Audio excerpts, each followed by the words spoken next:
एक giant Python में ट्रांसमाइग्रेट होने के बाद सबसे पहले मैंने रास्ते में मिली एक छोटी फीमेल स्नेक को जबरदस्ती किडनैप किया। फिर रेप्टिलियन रिप्रोडक्शन के प्राइमल प्लेजर में डूब गया। लेकिन एक सेकंड बाद प्योर पैनिक आ गया।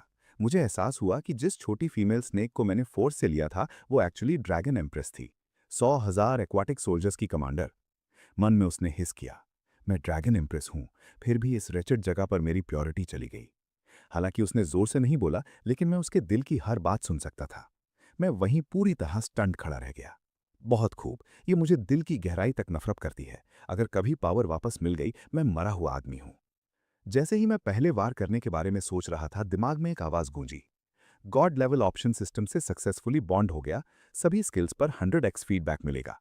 खुशी की एक लहर आई। मेरा ट्रांसमाइग्रेटर चीट कोड आखिरकार आ गया। Binding complete. Target Lyu Ruyan, dragon empress. Status critically injured and vulnerable. मैंने झट से ल्यू रुयान को देखा जो केव एंट्रेंस पर थी, जैसे वो कोई प्राइसलेस ट्रेजर हो। जब उसकी नज़र मेरी नज़र से मिली, उसका छोटा शरीर कांपने से नहीं रुक पाया। मैंने अपना विशाल शरीर सीधे केव के मुंह की तरफ स्लिदर कराया। ल्यू रुयान का दिल हॉरर से भर गया। ये कीड़ा अब मेरे साथ क्या करेगा?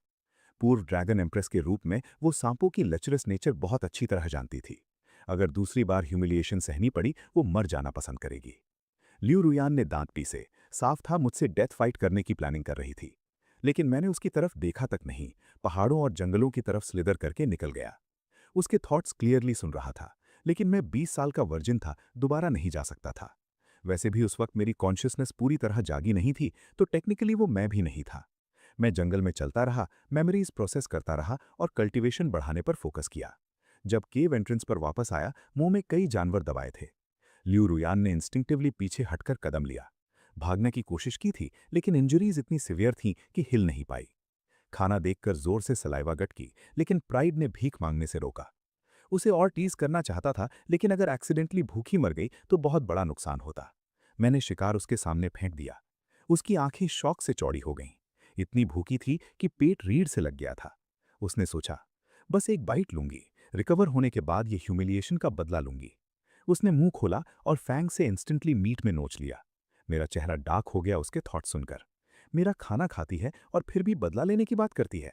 अगर सिस्टम इस गोल्डन गूस से बाउंड नहीं होता तो मैं इसे बहुत पहले छोड़ चुका होता। अचानक दिमाग में सिस्टम नोटिफिकेशंस बजने लगे। 100x feedback reward, super smell, ऑक स्ट्रेंथ। मैंने स्टेटस पैनल खोला और एक दर्जन से ज्यादा न्यू सुपरनैचुरल पावर्स लिस्टेड देखे। राहत की सांस ली। सच में कल्टीवेशन गोल्ड माइन है, बस एक मील खाने से इतना मिला। 2 बार सोचे बिना एक और डियर काटा और ल्यू रुयान के सामने फेंक दिया।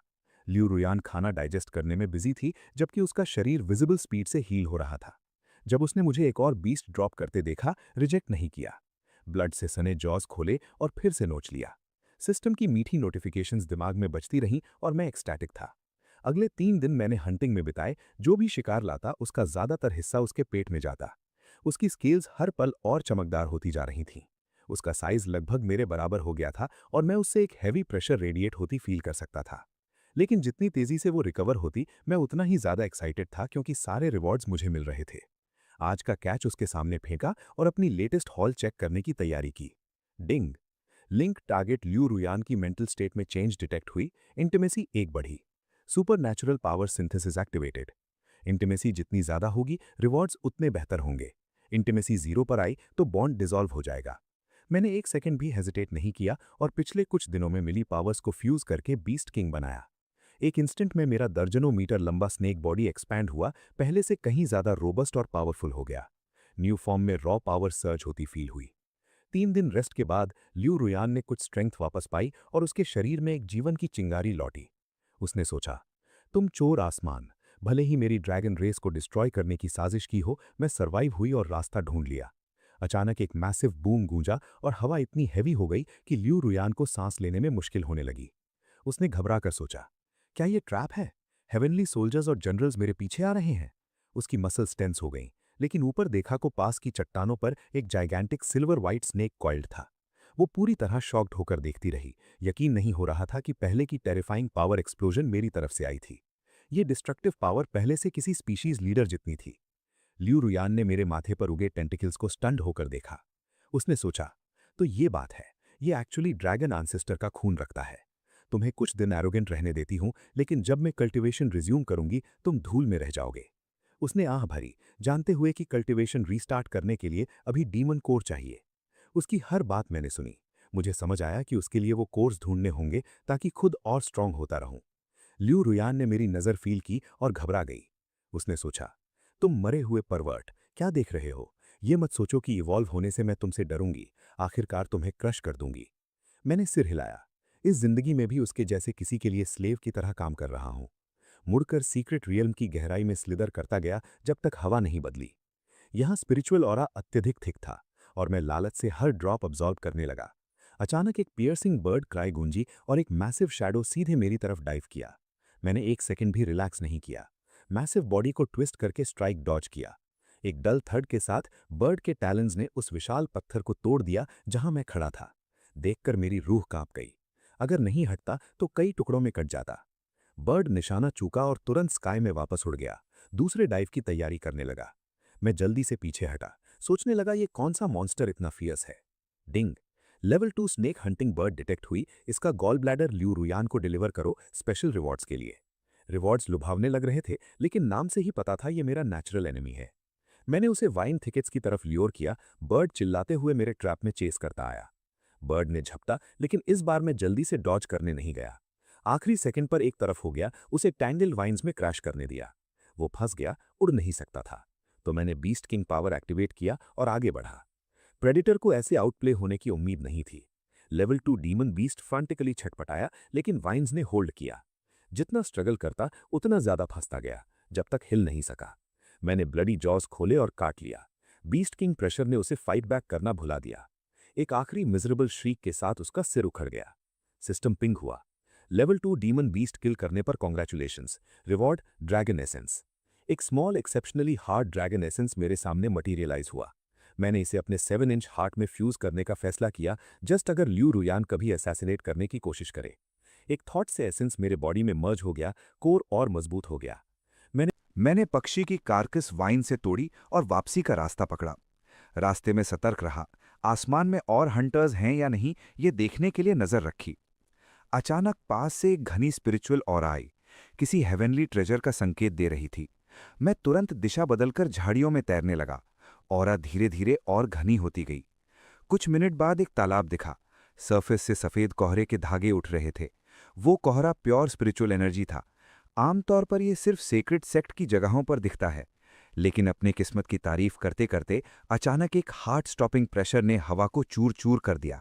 मेरा सीना जम गया। मैंने तुरंत भागने के लिए मुंह मोड़ा। पीछे मॉर्टल डेंजर महसूस हुआ। तालाब से पानी की एक धार दौड़ी आई, प्योर डिस्ट्रक्शन की ऑरा लिए हुए। एक कान फाड़ने वाली आवाज के साथ पानी का ब्लास्ट पास के एक विशाल पेड़ से टकराया और उसे एक टहनी की तरह तोड़ दिया। बहुत करीब था। मैंने पीछे मुड़कर देखने की हिम्मत नहीं की। रुके बिना उस इलाके से भाग निकला। ये ऑरा उस हंटिंग बर्ड से कई गुना ज्यादा शक्तिशाली थी। पलटकर लड़ने की कल्पना भी नहीं कर सकता था। काफी दूरी बन जाने तक रफ्तार कम नहीं की और सीने की धड़कन आखिरकार शांत हुई। मैं अभी इसके लिए बहुत कमजोर हूं और इवॉल्व होने पर वापस आकर देखूंगा। सांस लेकर ड्रैगन केव की तरफ दौड़ा। पावर बढ़ाने के लिए डेस्परेट था। बर्ड का कारकस जमीन पर फेंका। ल्यू रुयान तुरंत पास आई। उसने मरे हुए हंटर को ध्यान से देखा। उसकी आंखों में जेन्युइन फ्लिकर आई। मरे होने के बावजूद बर्ड की लिंगरिंग ऑरा उसे थ्रेटन कर रही थी। साफ था ये रैंक्ड डीमन बीस्ट था। मैंने उसकी मटरिंग इग्नोर की और बर्ड को हेड से उसकी तरफ नज किया, खाने का सिग्नल देते हुए। उसने मुझे देखा, सोचा मैं उसे सबमिट हो रहा हूं। फिर कारकस के अंदर कुछ नोटिस किया। समझकर ल्यू रुयान ने हाथ डाला और एक ग्लोइंग डीमन कोर निकाला। वो स्टंड थी कि एक रैंकलेस स्नेक ने लेवल 2 बीस्ट को किल किया और प्राइज उसे दे दिया। उसने डीमन कोर मुंह में लिया, निगलने में हेजिटेशन हो रही थी। मैं उसे कोल्ड स्टेयर से देख रहा था। इतना कॉशियस क्यों है? अच्छा है तो खा लो। मैं अपने कोने में रेस्ट करने चला गया, तभी उसने सिर पीछे झुकाया और कोर निगल लिया। वक्त गुजरा। जब ल्यू रुयान ने आखिरकार आंखें खोली, उसके वूंड्स पूरी तरह हील हो चुके थे। उसने सोचा, क्या वो बस चाहता था कि मैं हील हो जाऊं या मुझे अपना सर्वेंट बनाने की कोशिश है? ल्यू रुयान ने मुझे देखा, अपने सस्पिशियस थॉट्स में खोई। जाहिर है यहां कुछ यूजफुल करने नहीं आई। ड्रैगन राइडर बनना तो दूर। फॉरगेट इट, ज्यादा नहीं सोचूंगी। वक्त के साथ किसी डीमन का दिल खुद सामने आ जाता है। उसके थॉट सुनकर मैंने केव के उस पार से ठंडा हंसा। अगर वो अभी भी गिड़गिड़ाए, मैं नहीं जाऊंगा। ट्रांसफॉर्म होने का इंतजार कर रहा हूँ। अचानक एक नोटिफिकेशन बजी। ल्यू रुयान ने डीमन कोर कंज्यूम किया। फेवरेबिलिटी 2 हो गई। मैं पूरी तरह हेल्पलेस फील कर रहा था। पूरा कोर खाने के बाद सिर्फ एक फेवरेबिलिटी पॉइंट। ये लड़की अपने भले के लिए बहुत ज़्यादा सस्पिशियस है। इससे पहले कि मैं इस पर ड्वेल करूं, मेरे बॉडी के अंदर ऑरा सर्ज हुई। मैं रैंक 1 डीमन बीस्ट में इवॉल्व हो गया। मैं एक्सटैटिक था। अगर रैंक 1 इतना स्ट्रांग है, आगे क्या होगा? गॉड, ये इतनी जल्दी ह्यूमन वेस्ट जितना मोटा कैसे हो गया? ल्यू रुयान ने जॉ ड्रॉप होकर मुझे देखा। मैंने उसे देखकर स्मर्क किया।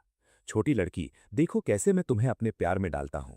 लेकिन अपने प्राइड में डूबते हुए उसकी अगली थॉट ने मुझे ऑलमोस्ट फेस प्लांट करा दिया। वो इतना बड़ा हो गया है, अगर इसने मेरे साथ फिर से कुछ किया तो मैं तबाह हो जाऊंगी।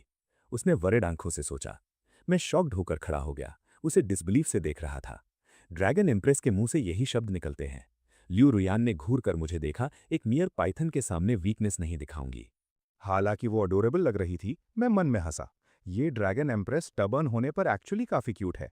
मेरा मन भटकने लगा, इसलिए उस सुंदरे स्नेक को घूरना बंद किया और आराम करने वापस चला गया। मेरे पीछे हिटते देखकर उसने सैटिस्फाइड सोचा। लगता है आखिरकार उसे डरा दिया।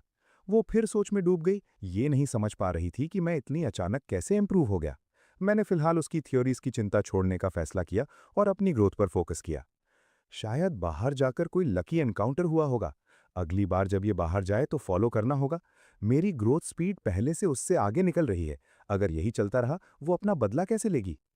थोड़ी देर बाद मैंने बॉडी स्ट्रेच की और केव एंट्रेंस की तरफ धीरे धीरे रेंगने लगा, खुद को पेस करते हुए।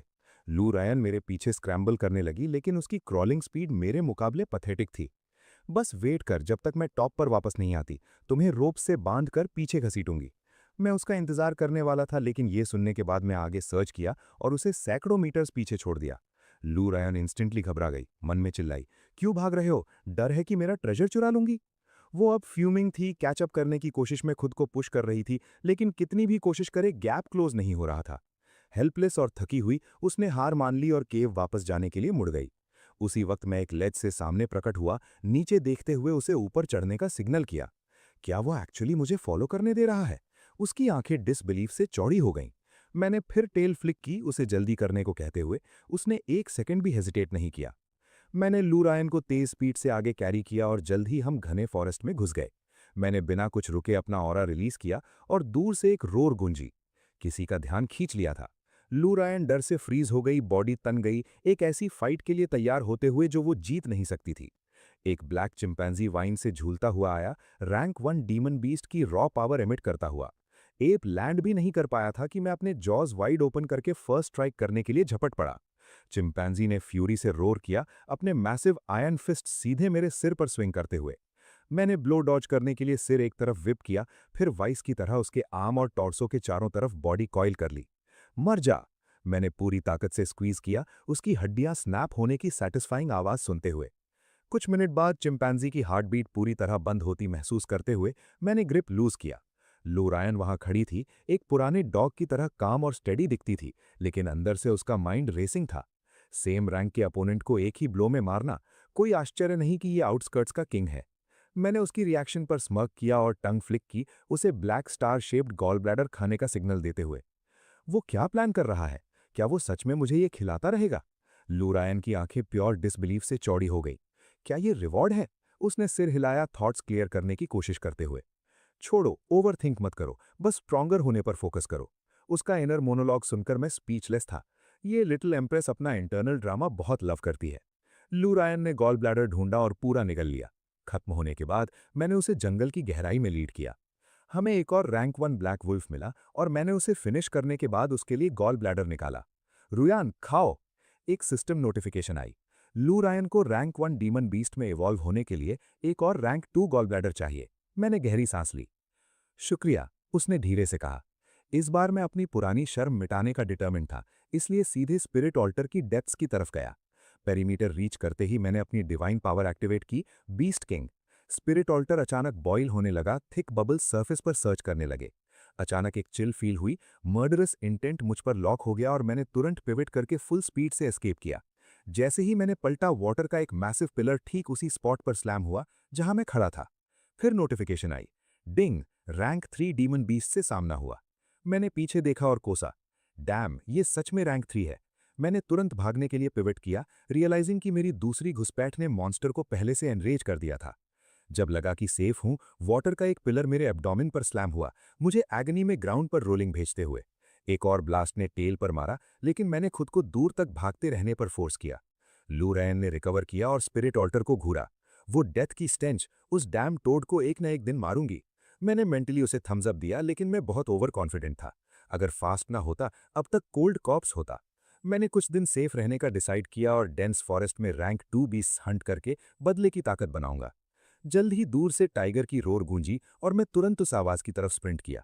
मेरे सामने एक मैसिव टाइगर प्रकट हुआ और एक पल के लिए हम दोनों में से किसी ने फर्स्ट मूव नहीं किया। लू रयन घबरा गई। टेरेबल, रैंक 2 डीमन बीस्ट है। लिटिल निक्यू इसके सामने कोई चांस नहीं, मुझे कोई ओपनिंग ढूंढनी होगी। उसने सोचा, इस निक्यू को यूं ही मरने नहीं दूंगी। लू रायन जमीन पर चुपचाप क्रॉल करने लगी, टाइगर को एम्बुश करने के परफेक्ट मोमेंट का इंतजार करते हुए। लेकिन मैंने उसे मौका नहीं दिया। उसके मूव करने से पहले ही मैंने एक सडन वायलेंट अटैक लॉन्च किया। मेरे और टाइगर किंग के बीच बैटल इरप्ट हुई और तुरंत हवा में खून की स्मेल भर गई। कुछ एक्सचेंजेस के बाद टाइगर शॉक्ड था कि मियां रैंक 1 बीस्ट मेरी तरह एक्चुअली अपनी ग्राउंड होल्ड कर सकता है। पता नहीं कितना वक्त गुजरा, लेकिन आखिरकार टाइगर की लाइफ फोर्स फेड हो गई। जब मैं गिरा हाँपते हुए और फ्रेश स्कार से ढका हुआ, आसमान अंधेरा हो चुका था। लू रायन ने मुझे देखा। इसकी स्ट्रेंथ एक्स्ट्रा ऑर्डिनरी है, इसे सच में मेरे साथ फॉलो करने का राइट है। उसने मुझे कोल्ड कैलकुलेटिंग नजरों से देखा। मुझे इस तरह इंजर्ड देखने की उसे आदत हो गई थी। जब तक मरा नहीं, उसके लिए कोई बड़ी बात नहीं थी। सांस रेगुलर हुई तो मैंने टाइगर की कारकस खींचकर उसकी तरफ नॉड किया, उसे खाने का। लू रायन के चेहरे पर प्योर शॉक आया। वो कोर खाना चाहता है, लेकिन क्या लूच इंजर्ड नहीं है? लॉजिकली मुझे वो डीमन कोर इंजरी रिकवरी के लिए चाहिए था। उसने फर्मली सिर हिलाया, मुझे पहले खाकर रिकवर करने का सिग्नल दिया। लगता है इस टाइगरस में थोड़ी कॉन्शियंस है। मैं उसकी तरफ नज करता रहा, इंसिस्ट करते हुए कि वो प्राइज ले। लंबी बैक एंड फोर्थ के बाद उसने फाइनली मान लिया और कोर निगल लिया। डिंग, कॉन्ग्रेचुलेशंस, ट्रीज और माउंटेन स्केल करने की एबिलिटी मिल गई। मैंने स्किल चेक किया, लेकिन यूजलेस था, बस क्लाइंबिंग के लिए थोड़ा स्पीड बूस्ट। अचानक लू रायन का ऑरा वायलेंटली सर्ज करने लगा। वो डिमोनिक एनर्जी को रैपिडली डिवावर करने के लिए कोई सीक्रेट टेक्निक यूज कर रही थी। साथ ही हमारे बॉन्ड के जरिए मेरी अपनी कल्टीवेशन भी स्काई रॉकेट होने लगी। मेरा इंटरनल गोल्डन कोर बड़ा और बड़ा होता गया, फिर भी रैंक 1 के पीक पर एक वॉल आ गया। मैं स्टंट था। क्या मैं उसकी तरह एनर्जी का एक बॉटमलेस पिट बन गया? मेरे वूंड्स पूरी तरह हील हो गए, इसलिए मैंने अपनी नई पावर स्टेबलाइज करने पर फोकस किया। अचानक लू रायन की एनर्जी इरेटिक हो गई, काम और केओटिक के बीच फ्लिकर करने लगी। मेरी इंट्यूशन चिल्लाई कि वो डिमोनिक पोजेशन की स्टेट में फॉल हो रही है। मैंने सिस्टम से कल्टीवेशन मैनुअल मांगा, लेकिन कोई रिस्पॉन्स नहीं मिला। मैं उसके चारों तरफ सर्कल करने लगा, उसके फेस को एक स्ट्रेंज अनरिकग्नाइजेबल एक्सप्रेशन में ट्विस्ट होते देखते हुए। रिएक्ट करने से पहले ही वो लंज्ड की और टेरिफाइंग स्ट्रेंथ के साथ मुझे जमीन पर पिन कर दिया। अच्छा लगा या नहीं ये तो मेंशन नहीं करूंगा, अभी शो टाइम है। लू रायन धीरे धीरे होश में आई, अंदर से चिल्लाते हुए, मैं तुम्हें मार डालूंगी बदबूदार राइस बॉल। डिमोनिक मैडनेस की ट्रेस उसकी आंखों से गायब हो गई, पूरी तरह प्योर फ्यूरी से बदल गई। शरीर में टियरिंग पेन इग्नोर करते हुए वो मुझसे लाइफ और डेथ की लड़ाई करना चाहती थी। लेकिन फिर उसने देखा मैं एक बॉल में कर्ल्ड अप हूं, एक हार्ट ब्रोकन यंग गर्ल की तरह सॉब कर रहा हूं। उसके दिल की आग थोड़ी कम हुई। छोड़ो, इस इडियट से बकबक नहीं करूंगी। उसे समझ आया डिमोनिक एनर्जी ने ओवर कर लिया था और लकी था कि चीजें वर्स होने से पहले रिलीज कर दिया। मैंने सीक्रेटली सोचा एक्चुअली इनिशिएटिव लेने वाली वही थी। स्नेक्स बाय नेचर लस्टफुल होते हैं, और जब उसने वो पिल लिया तो उसकी इंस्टिंक्ट सिंपली एक्सप्लोड हो गई। उसने एक लॉन्ग साई ली, डिफाइड कर देना क्योंकि मैंने डीमन कोर दिया था। उसने सोचा मेरा हार्ट सही जगह था, भले ही एंटेंगलमेंट यार्ड करके थोड़ा एम्बैरेस्ड फील हुई। उसी वक्त उसे रियलाइज हुआ कि ब्रेक थ्रू हो गया। आखिरकार डिमोनिक बीस्ट का फर्स्ट लेवल रीच कर लिया। पिछली जिंदगी में उसने कभी ये टेक्निक यूज नहीं की थी, क्योंकि इसमें बहुत रिसोर्सेज लगते थे और पूरा रीसेट होता था। हालांकि वो अपनी पीक पावर के एक फ्रैक्शन पर थी, स्ट्रेंथ की रश इंटॉक्सिकेटिंग फील हुई। लेकिन फिर वो फ्रीज हो गई जब उसने कुछ स्ट्रेंज नोटिस किया। क्या मेरा ब्लड लाइन प्योरीफाई हो गया? स्नेक के रूप में रीइंकारनेट होने के बाद उसका ब्लड लाइन इम्प्योर और वीक था। आमतौर पर फिक्स करने के लिए एक ब्रूटल रीबर्थ चाहिए होती। फिर भी मेरे साथ सिर्फ एक यूनियन के बाद उसका ब्लड लाइन प्योरीफाई हो गया और एक और स्पीशीज के साथ इंटीग्रेट भी हो गया। ये कैसे पॉसिबल है? मैंने उसे देखा। अभी भी अपने कपड़ों पर ऑब्सेस्ड कर रही हो? Give me a break. मैंने उसके लिए इतना किया और फिर भी उसे थोड़ा भी लाइक करने पर नहीं ला सका। छोड़ो, अभी उसके लाइक करने की चिंता नहीं, पहले ट्रांसफॉर्म हो जाऊं तब देखेंगे। लू रायन के थॉट्स मेरे जैसे ही थे। हमें लावा केव वापस जाना था, उस कियोटिक डिमोनिक ब्रेक थ्रू के बाद रियल्म स्टेबलाइज करना था। जैसे ही जाने वाले थे, एक मैसिव रोर ने साइलेंस को शैटर कर दिया। ब्रश से एक ब्राउन बेयर निकला, एक छोटे कब को लीड करते हुए। ऐसे लग रहा था जैसे माँ अपने बच्चे को हंट करना सिखा रही हो। परफेक्ट टाइमिंग, एक late stage first level beast और एक कब जो इवॉल्व होने वाला है। हम तुरंत स्प्लिट हो गए, परफेक्ट सिंक्रोनाइजेशन के साथ अपने टारगेट्स पिक करते हुए। मैंने आगे झपटा, टेल को हवा में विप की तरह स्नैप किया। इम्पैक्ट ने मदर बेयर को दसियों मीटर्स पीछे फ्लाइंग भेज दिया। वो एक मैसिव ट्री से टकराई, ट्रंक क्लीन हाफ तोड़ते हुए। बेयर्स की स्किन थिक होती है, इसलिए वो हिट इंस्टेंटली मरी नहीं, लगभग 1 मिनट तक वहां पड़ी रही, फिर मुश्किल से अपने पैरों पर आई। उधर लू रायन कब के क्लमजी एम्बुश को डील कर रही थी। उसने एफर्टलेसली डॉज किया, क्रीचर की कॉम्बैट एक्सपीरियंस की कमी को मॉक करते हुए। उसने मुंह खोला, लीथल वेनम से ग्लिसनिंग फैंग्स बेयर करते हुए। पॉइजन की एक्सट्रीम निकली और कब को इंस्टेंटली अंधा कर दिया। कब कोलैप्स हो गया, ग्राउंड पर एगनाइजिंग पेन में रोलिंग करते हुए। मदर बेयर की आंखें ब्लड रेड हो गईं जब वो अपने बच्चे को बचाने चार्ज की। एक और solid impact, mother bear collapse हुई, रिब्स शैटर्ड होने की मिजरेबल ग्रोन के साथ। वो बस हेल्पलेसली देख सकती थी जैसे लू रायन ने कब के बॉडी में अपने फैंग्स डीप सिंक कर दिए। कुछ देर बाद मेरी सिल्वर टेल की टिप स्लोली मदर की नेक के चारों ओर कॉइल की, उसकी जान निचोड़ते हुए। मेरी स्ट्रेंथ फिर से सर्ज हो गई। पीक पर होना शुरुआत से बिल्कुल अलग है। मैंने टेल से स्पिरिट पिल स्कूप किया और डायरेक्टली ग्रीन बैम्बू वाइपर की तरफ टॉस किया, लेकिन उसे इसकी जरूरत नहीं थी। कितनी स्टबर्न ब्रैट है। लू रोयान क्लियरली सोच रही थी कि मैं वो पिल खुद निगलूंगा, फिर भी मैंने उसे दे दिया। उसने स्पिरिट पिल पकड़ा और बिना हेजिटेट किए निगल लिया। उसकी ब्यूटीफुल आंखें मेरी से कभी नहीं हटी। डिंग। लू रोयान की होस्ट के प्रति एफिनिटी 5 पॉइंट्स बढ़ी। बुरा नहीं, हालांकि हैरानी है कि रास्पबेरी स्पिरिट पिल से बस कुछ फेवर पॉइंट्स मिले। डिंग। रिवॉर्ड अनलॉक हुआ। ऑल टेरेन मूवमेंट, किसी भी एनवायरनमेंट में मैक्स स्पीड मेंटेन करो और एनर्जी ड्रेन कम हो। डिंग। लू रोयान की डिमोनिक पावर सर्ज हो गई। सेकंड रैंक रीच करने के लिए बस एक और पिल चाहिए। बस एक और पिल बाकी है और मैं भी ज्यादा दूर नहीं, अपने कल्टीवेशन बॉटलनेक पर पहुंच रहा हूं। मैंने सिस्टम पैनल खोलकर रिवॉर्ड्स चेक किए। ज्यादातर लो टियर मॉर्टल ग्रेड स्किल्स थीं, कम यूज की। सिस्टम, इन सारी मॉर्टल ग्रेड स्किल्स को एक साथ फ्यूज करो, देखते हैं कुछ डिसेंट निकलता है या नहीं। Congratulations, fusion successful. तुमने स्पिरिट ग्रेड स्किल हासिल की, स्कारलेट टॉक्सिक विंड फैंग्स। तुरंत एक pair of massive razor sharp fangs मेरे मुंह में कैट के क्लॉज की तरह रिट्रैक्ट हो गए। मैं इंप्रेस था। लीथल दिख रहे थे, लेकिन रियल फाइट में परफॉर्मेंस देखनी थी। सिस्टम ने एक्सप्लेन किया कि इन फैंग्स में एक फास्ट एक्टिंग पोटेंट टॉक्सिन है जो एनिमी को लगभग इंस्टेंटली मार सकता है। मैकेनिक्स क्लियर हो गए तो मैंने अपने नए वेपन्स का टेस्ट रन देने का डिसाइड किया। स्प्रेइंग वाटर की आवाज गूंजी जैसे मैंने रियलाइज किया कि इन फैंग्स को अपनी विल से वेनम इजेक्ट करने के लिए कंट्रोल कर सकता हूं। पॉइजन ने जमीन पर हिट किया, तुरंत वाइल्ड ग्रास को ऐश में बदल दिया और हवा में एक फाउल स्टेंच भर दी। मैं स्टंट था। कभी नहीं सोचा ये टॉक्सिन इतना इनक्रेडिबली पोटेंट होगा। पास में लू रोयान अपनी पावर स्टेबलाइज करने के लिए कॉइल्ड अप थी, लेकिन साउंड और स्मेल ने उसकी आंखें स्नैप करा दी। पाइथन्स को फैंग्स नहीं होते, वेनमस को और भी नहीं। आमतौर पर इससे प्रे निगलना मुश्किल होता है, लेकिन इस स्टिंग की लोच ने फैंग्स ग्रो कर लिए। पहले ड्रैगन आर्मर, अब ये। क्या मैं एक्चुअली ड्रैगन में ट्रांसफॉर्म हो रहा हूं? लू रोयान ने प्योर शॉक से देखा, कुछ ऐसा विटनेस करते हुए जो उसके सारे नॉलेज को डिफाई करता था। अपने tens of thousands of years में उसने कभी कोई स्नेक नहीं सुना जो बस रैंकिंग अप करके इस तरह इवॉल्व हो। ब्लड लाइन अपग्रेड करने के लिए यूजुअली एक स्पेसिफिक कल्टीवेशन मेथड चाहिए होती है। सही मेथड के बिना बस मर जाते हैं। मैंने उस परवर्टेड गर्ल को खुद से मटर करते पकड़ा और अपना सिर उसकी तरफ किया, काफी स्मग फील करते हुए। इस तरह की पावर के साथ डेफिनेटली उसे मेरे ऊपर दीवानी कर दूंगा। स्टिंकी लोच, इस एम्प्रेस को फिर से देखा तो वो वॉन्डरिंग आइज निकाल दूंगी।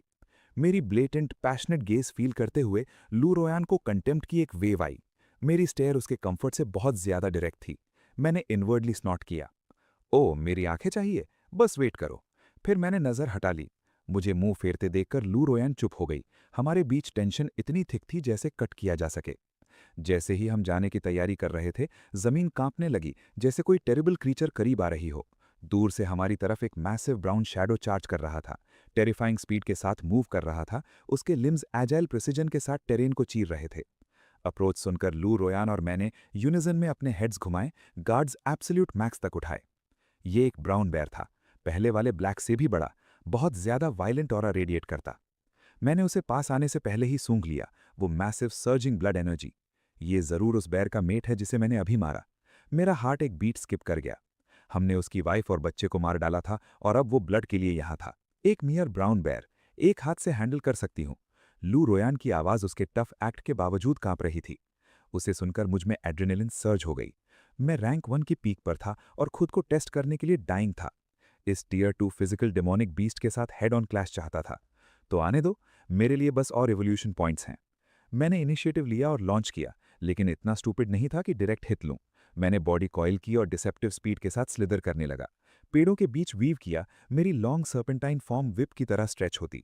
एक इंस्टेंट में डिस्टेंस क्लोज हो गया, जैसे ब्राउन बेयर अपने हाइंड लेग्स पर खड़ा होकर मुझ पर टावरिंग कर रहा था।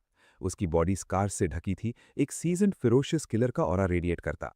उसने बैरली अपनी मेट की लाश देखी, लेकिन जब उसने मरे हुए कब को देखा, उसका ऑरा केओस में एक्सप्लोड हो गया।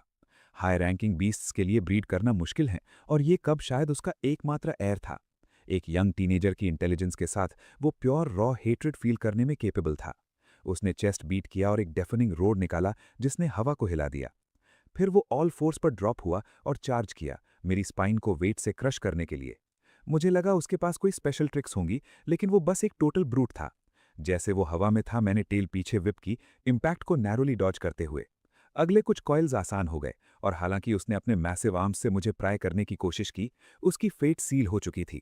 मैंने ग्रिप टाइट किया और पूरी तरह रैप भी नहीं किया था कि उसकी हड्डियां ग्राइंडिंग और स्नैपिंग की आवाज करने लगी। पहले बैर में अभी भी रोर करने की स्ट्रेंथ थी, लेकिन कुछ ही मिनटों में उसने मुझे पूरी तरह से स्केल्स में एनवेलप कर लिया।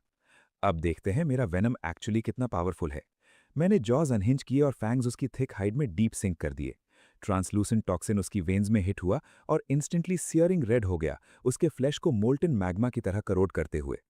बस 3 मिनट में उसका वूंड हेलिश हीट के साथ ग्लो करने लगा, फायरी रेड से नेक्रोटिक ब्लैक होता हुआ, जैसे उसके अंदर एक स्कॉचिंग फायर लिट हो गई हो और उसकी मसल्स ही हीट से कुक होने लगी। बोन्स शैटर्ड और वेनम उसे अंदर से खाते हुए बेयर डेथ से भी बुरी स्टेट में ट्रैप था। चौथे मिनट तक उसका ब्लड बहना बंद हो गया और उसकी flickering life force finally nothing में वैनिश हो गई। मैंने ग्रिप रिलीज किया और कुछ डीप ब्रेथ्स लिए, जबकि लू रोयान ने वाइजली पीछे रही ताकि मेरे रास्ते में ना आए। मैंने मॉन्स्टर कोर निकाला और लू रोयान की तरफ टॉस किया, एम्प्रेस को खाने का सिग्नल दिया। वेट, ये ब्रैट एक भी बाइट नहीं ले रही। क्या एक्चुअली कॉन्शियस ग्रो हुई? लू रोयान ने टंग निकाली और उसे वापस पुश करने की कोशिश की, उसका प्राइड गिफ्ट एक्सेप्ट करने से रोक रहा था। मैं नो लेने को तैयार नहीं था। कोर को उसकी तरफ फर्म अनवेवरिंग गेज के साथ वापस पुश किया। तुम ये मुझे दे रहे हो, बाद में भूखे रहे तो मुझे ब्लेम मत करना। उसने कोर को घूरा, उसका थ्रोट ग्रीड से बॉब कर रहा था, क्लियरली पावर बूस्ट के लिए डेस्परेट अपने वर्ड्स के बावजूद। ये परवर्टेड स्नेक इतना स्मग है, वेट करती हूं जब ये फाइनली ह्यूमन फॉर्म लेगा तो कैसा दिखेगा। डिंग! लू रोयान की होस्ट के प्रति मेंटालिटी में चेंज डिटेक्ट हुआ, फेवरेबिलिटी बढ़ी। मैंने साइलेंटली नॉड किया। एक टियर 2 कोर के बदले उसकी लॉयल्टी और वाइटैलिटी, ये एक बार्गेन था जो मुझे करने में खुशी हुई। मैंने लू रोयान को कोर रिफाइन करते देखा और अपने ब्रेक थ्रू के लिए माइंड क्लियर किया। मेरे गट से एक सडन पॉप एको हुई। क्या फाइनली सेकेंड ऑर्डर बीस्ट बन गया? डिंग! लू रोयान कोर रिफाइन कर रही है, 100x कल्टिवेशन फीडबैक अब इफेक्टिव है। ब्लड और एनर्जी का एक मैसिव सर्ज मेरी वेन्स में फ्लड हुआ, मेरे ऑरा को स्काई रॉकेट भेज दिया। मेरा बॉडी ऑलमोस्ट 40 मीटर्स तक स्ट्रेच हो गया, इससे पहले कि ब्लड लाइन ने इस स्टेज के लिए अपनी लिमिट हिट की। ये 100x फीडबैक इनफ नहीं था, मेरी ग्रोथ सेकेंड ऑर्डर के मिडिल में स्टॉल हो गई। लू रोयान ने रिफाइनिंग खत्म की। फाइनली लेट सेकेंड ऑर्डर में हूं, उस स्नेक को जल्दी क्रश करूंगी। लेकिन फिर उसने मेरा ऑरा फील किया, डेंस, मजेस्टिक और स्लॉटर की हैवी सेंट से थिक। ये फिर एडवांस कैसे हो गया? उसका फेस प्योर शॉक और डिसबिलीफ में ट्विस्ट हो गया। मेरा ब्रेक थ्रू लाइटनिंग फास्ट था और मैंने ग्रास पर लेटकर बेली सन की तरफ करके सेलिब्रेट किया। वो फ्यूमिंग थी। उसने इतनी मेहनत की जबकि मैं बस एक नैप लेकर स्ट्रॉन्गर हो गया। उसने खुद को कन्विंस करने की कोशिश की कि उसकी अपनी कल्टीवेशन टेक्निक एनर्जी अब्जॉर्ब करने में सिंपली सुपीरियर है। हाँ, यही बात है। किसी और टेक्निक के साथ मैं इस टिंकिंग स्नेक से माइल्स आगे होती। उसने इसे मंत्रा की तरह रिपीट किया, डेस्परेटली अपनी प्राइड को कंप्लीटली शैटर होने से बचाने के लिए। अगर दुनिया को पता चले कि एक रीबॉर्न एम्प्रेस एक कॉमन स्नेक से हार रही है, वो लाफिंग स्टॉक बन जाएगी। उसने ट्रेनिंग पर और ज्यादा ध्यान दिया, जबकि मुझे अपनी पावर हर ब्रेथ के साथ ब्लूम होती फील हुई। अगर स्नेक्स एक्चुअली स्माइल कर सकते तो मैं अभी ईयर टू ईयर ग्रिनिंग कर रहा होता। जैसे हम रेस्ट कर रहे थे, एक स्ट्रेंज और पावरफुल ऑरा अचानक सैकड़ों माइल्स में स्वीप हुआ। ये क्या है?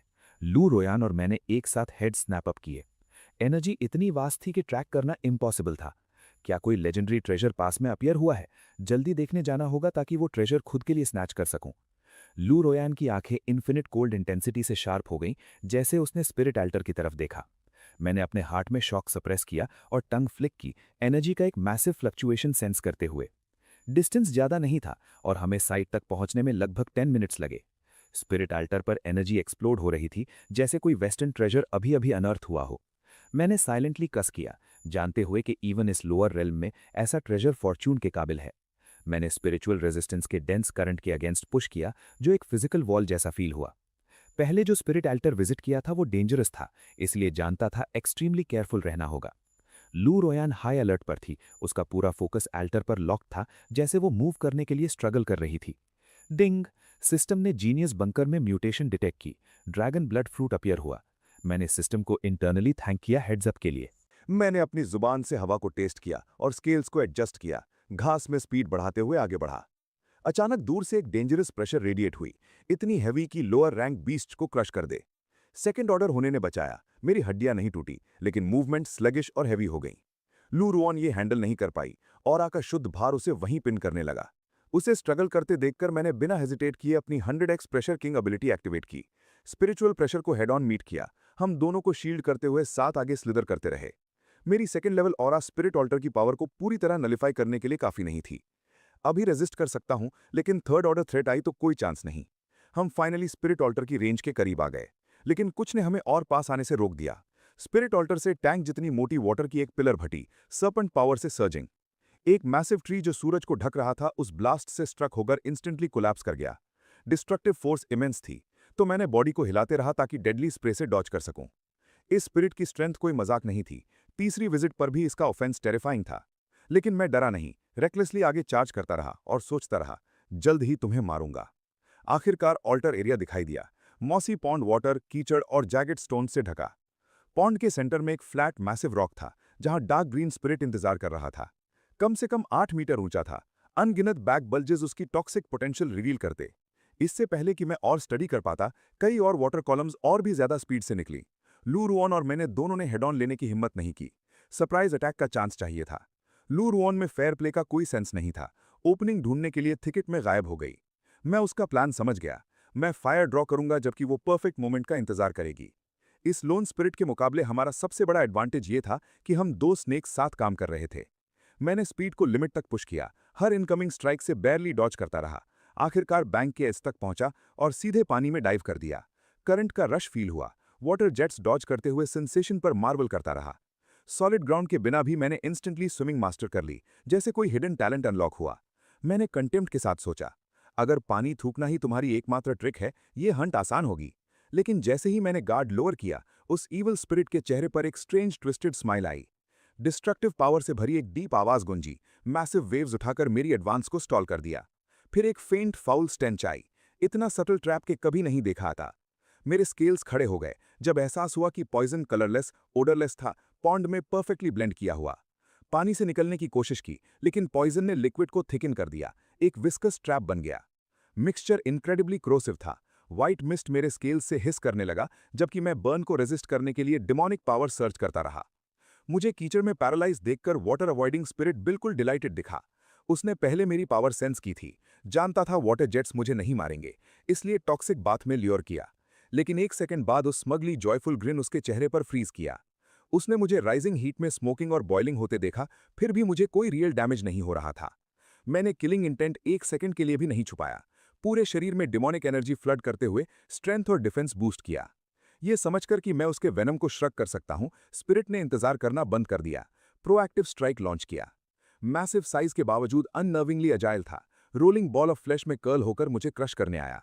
मेरी प्यूपल सिकुड़ी, उम्मीद नहीं थी कि इतना फ्लेक्सिबल होगा, पानी में बिना किसी रेजिस्टेंस के मूव कर रहा था। मैंने मन में रोर किया। इनकमिंग मास की तरफ मैसिव टेल लैश की। हम एक डेफनिंग क्रैक के साथ कोलाइड किए। पॉन्ड में एक शॉकवेव गई जिसने पानी को आउटवर्ड ब्लास्ट किया। इम्पैक्ट इंसेन था, मेरा पूरा शरीर डजन्स ऑफ मीटर्स उड़ गया, बैंक में स्लैम हुआ।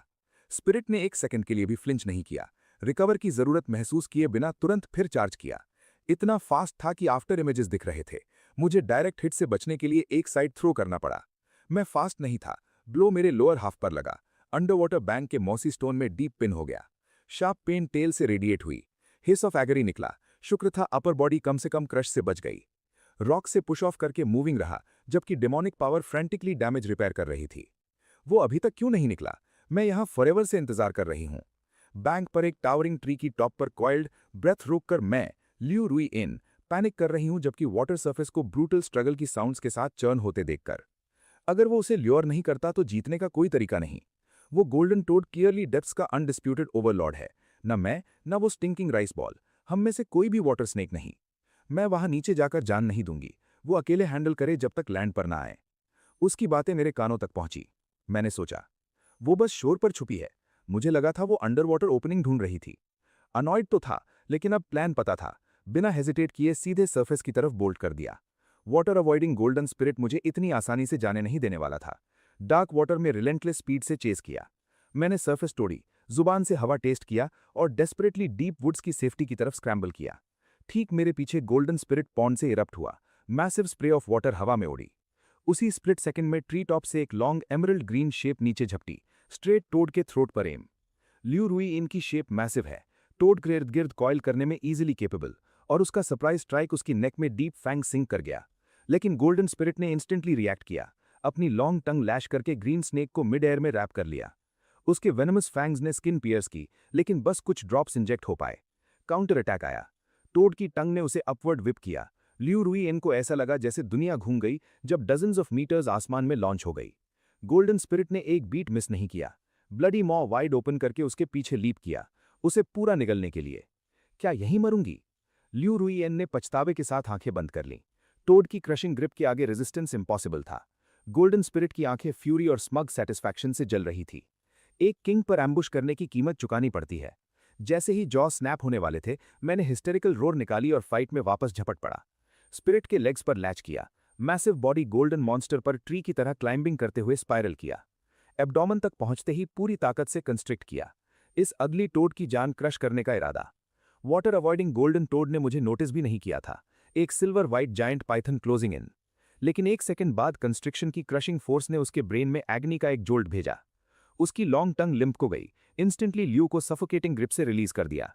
ल्यू ने स्नैप करके आंखें खोली, क्लियरली टेरिफाइड थी, लेकिन इंस्टिंक्ट्स इमीडिएटली किक इन किए। गिरते हुए फुटिंग मिली। घूमकर टोड के फ्लैश में फैंग्स फिर से सिंक कर दिए। दृढ़ निश्चय था कि उस मॉन्स्टर के शरीर में आखिरी ड्रॉप टॉक्सिन पंप कर देगी। मैंने भी अपने मैसिव जॉज अनहिंज किए, रेजर शार्प फैंग्स के साथ फीस्ट में ज्वाइन किया। चाहता था मेरा वेनम उसकी वेन्स में, उसके वेनम के साथ फ्लो करे। जैसे ही सोचा कि हम अपर हैंड में हैं, गोल्डन टोड ने एक डेफनिंग एनरेज्ड रोर निकाली। उसकी ट्रू पावर फाइनली एक्सप्लोड हुई। पियर्सिंग श्रीक के साथ बीस्ट ने खुद को हवा में लॉन्च किया। हम दोनों को शरीर से शेक ऑफ करने की कोशिश। मोमेंट ल्यू के लिए बहुत ज्यादा था और वो आसमान में फ्लाई हो गई। लकीली वो स्ट्रेट स्पिरिट ऑल्टर पर लैंड हुई। इम्पैक्ट डेंस एनर्जी ने कुशन किया। स्पिरिचुअल ऑरा उसमें सर्ज हुई। डिप्लीटेड मेडिसिनल पावर से बची वॉइड इंस्टेंटली रिप्लेनिश हो गई। मैं छोड़ने वाला नहीं था। अगला बाइट छोड़ा और उसके अब्डोमन के इर्द गिर्द फुल फोर्स से कॉइल किया। टोड जंप के पीक पर पहुंचा। नीचे देखा तो मैं अभी भी उसके बेली पर क्लिंगिंग था। स्टबी लिम्स मुझ तक नहीं पहुंच सकते थे, इसलिए मैसिव वेट से मुझे क्रश करने पर डिपेंड किया। कोर स्ट्रेंथ से फॉल एक्सेलरेट किया। अर्थ पर इंपैक्ट होने पर मुझे क्रश करने का एम। हम एक थंडरस बूम के साथ जमीन से टकराए। डर्ट और उखड़ी घास हर दिशा में उड़ी। शॉक वेव ने मुझे ऑलमोस्ट लूज कर दिया, लेकिन होल्ड किया। उसके सॉफ्ट अंडरबेली में फैंग सिंक करने के लिए रेडी। जॉज अनहिंज किए और मुंह वाइड ओपन किया।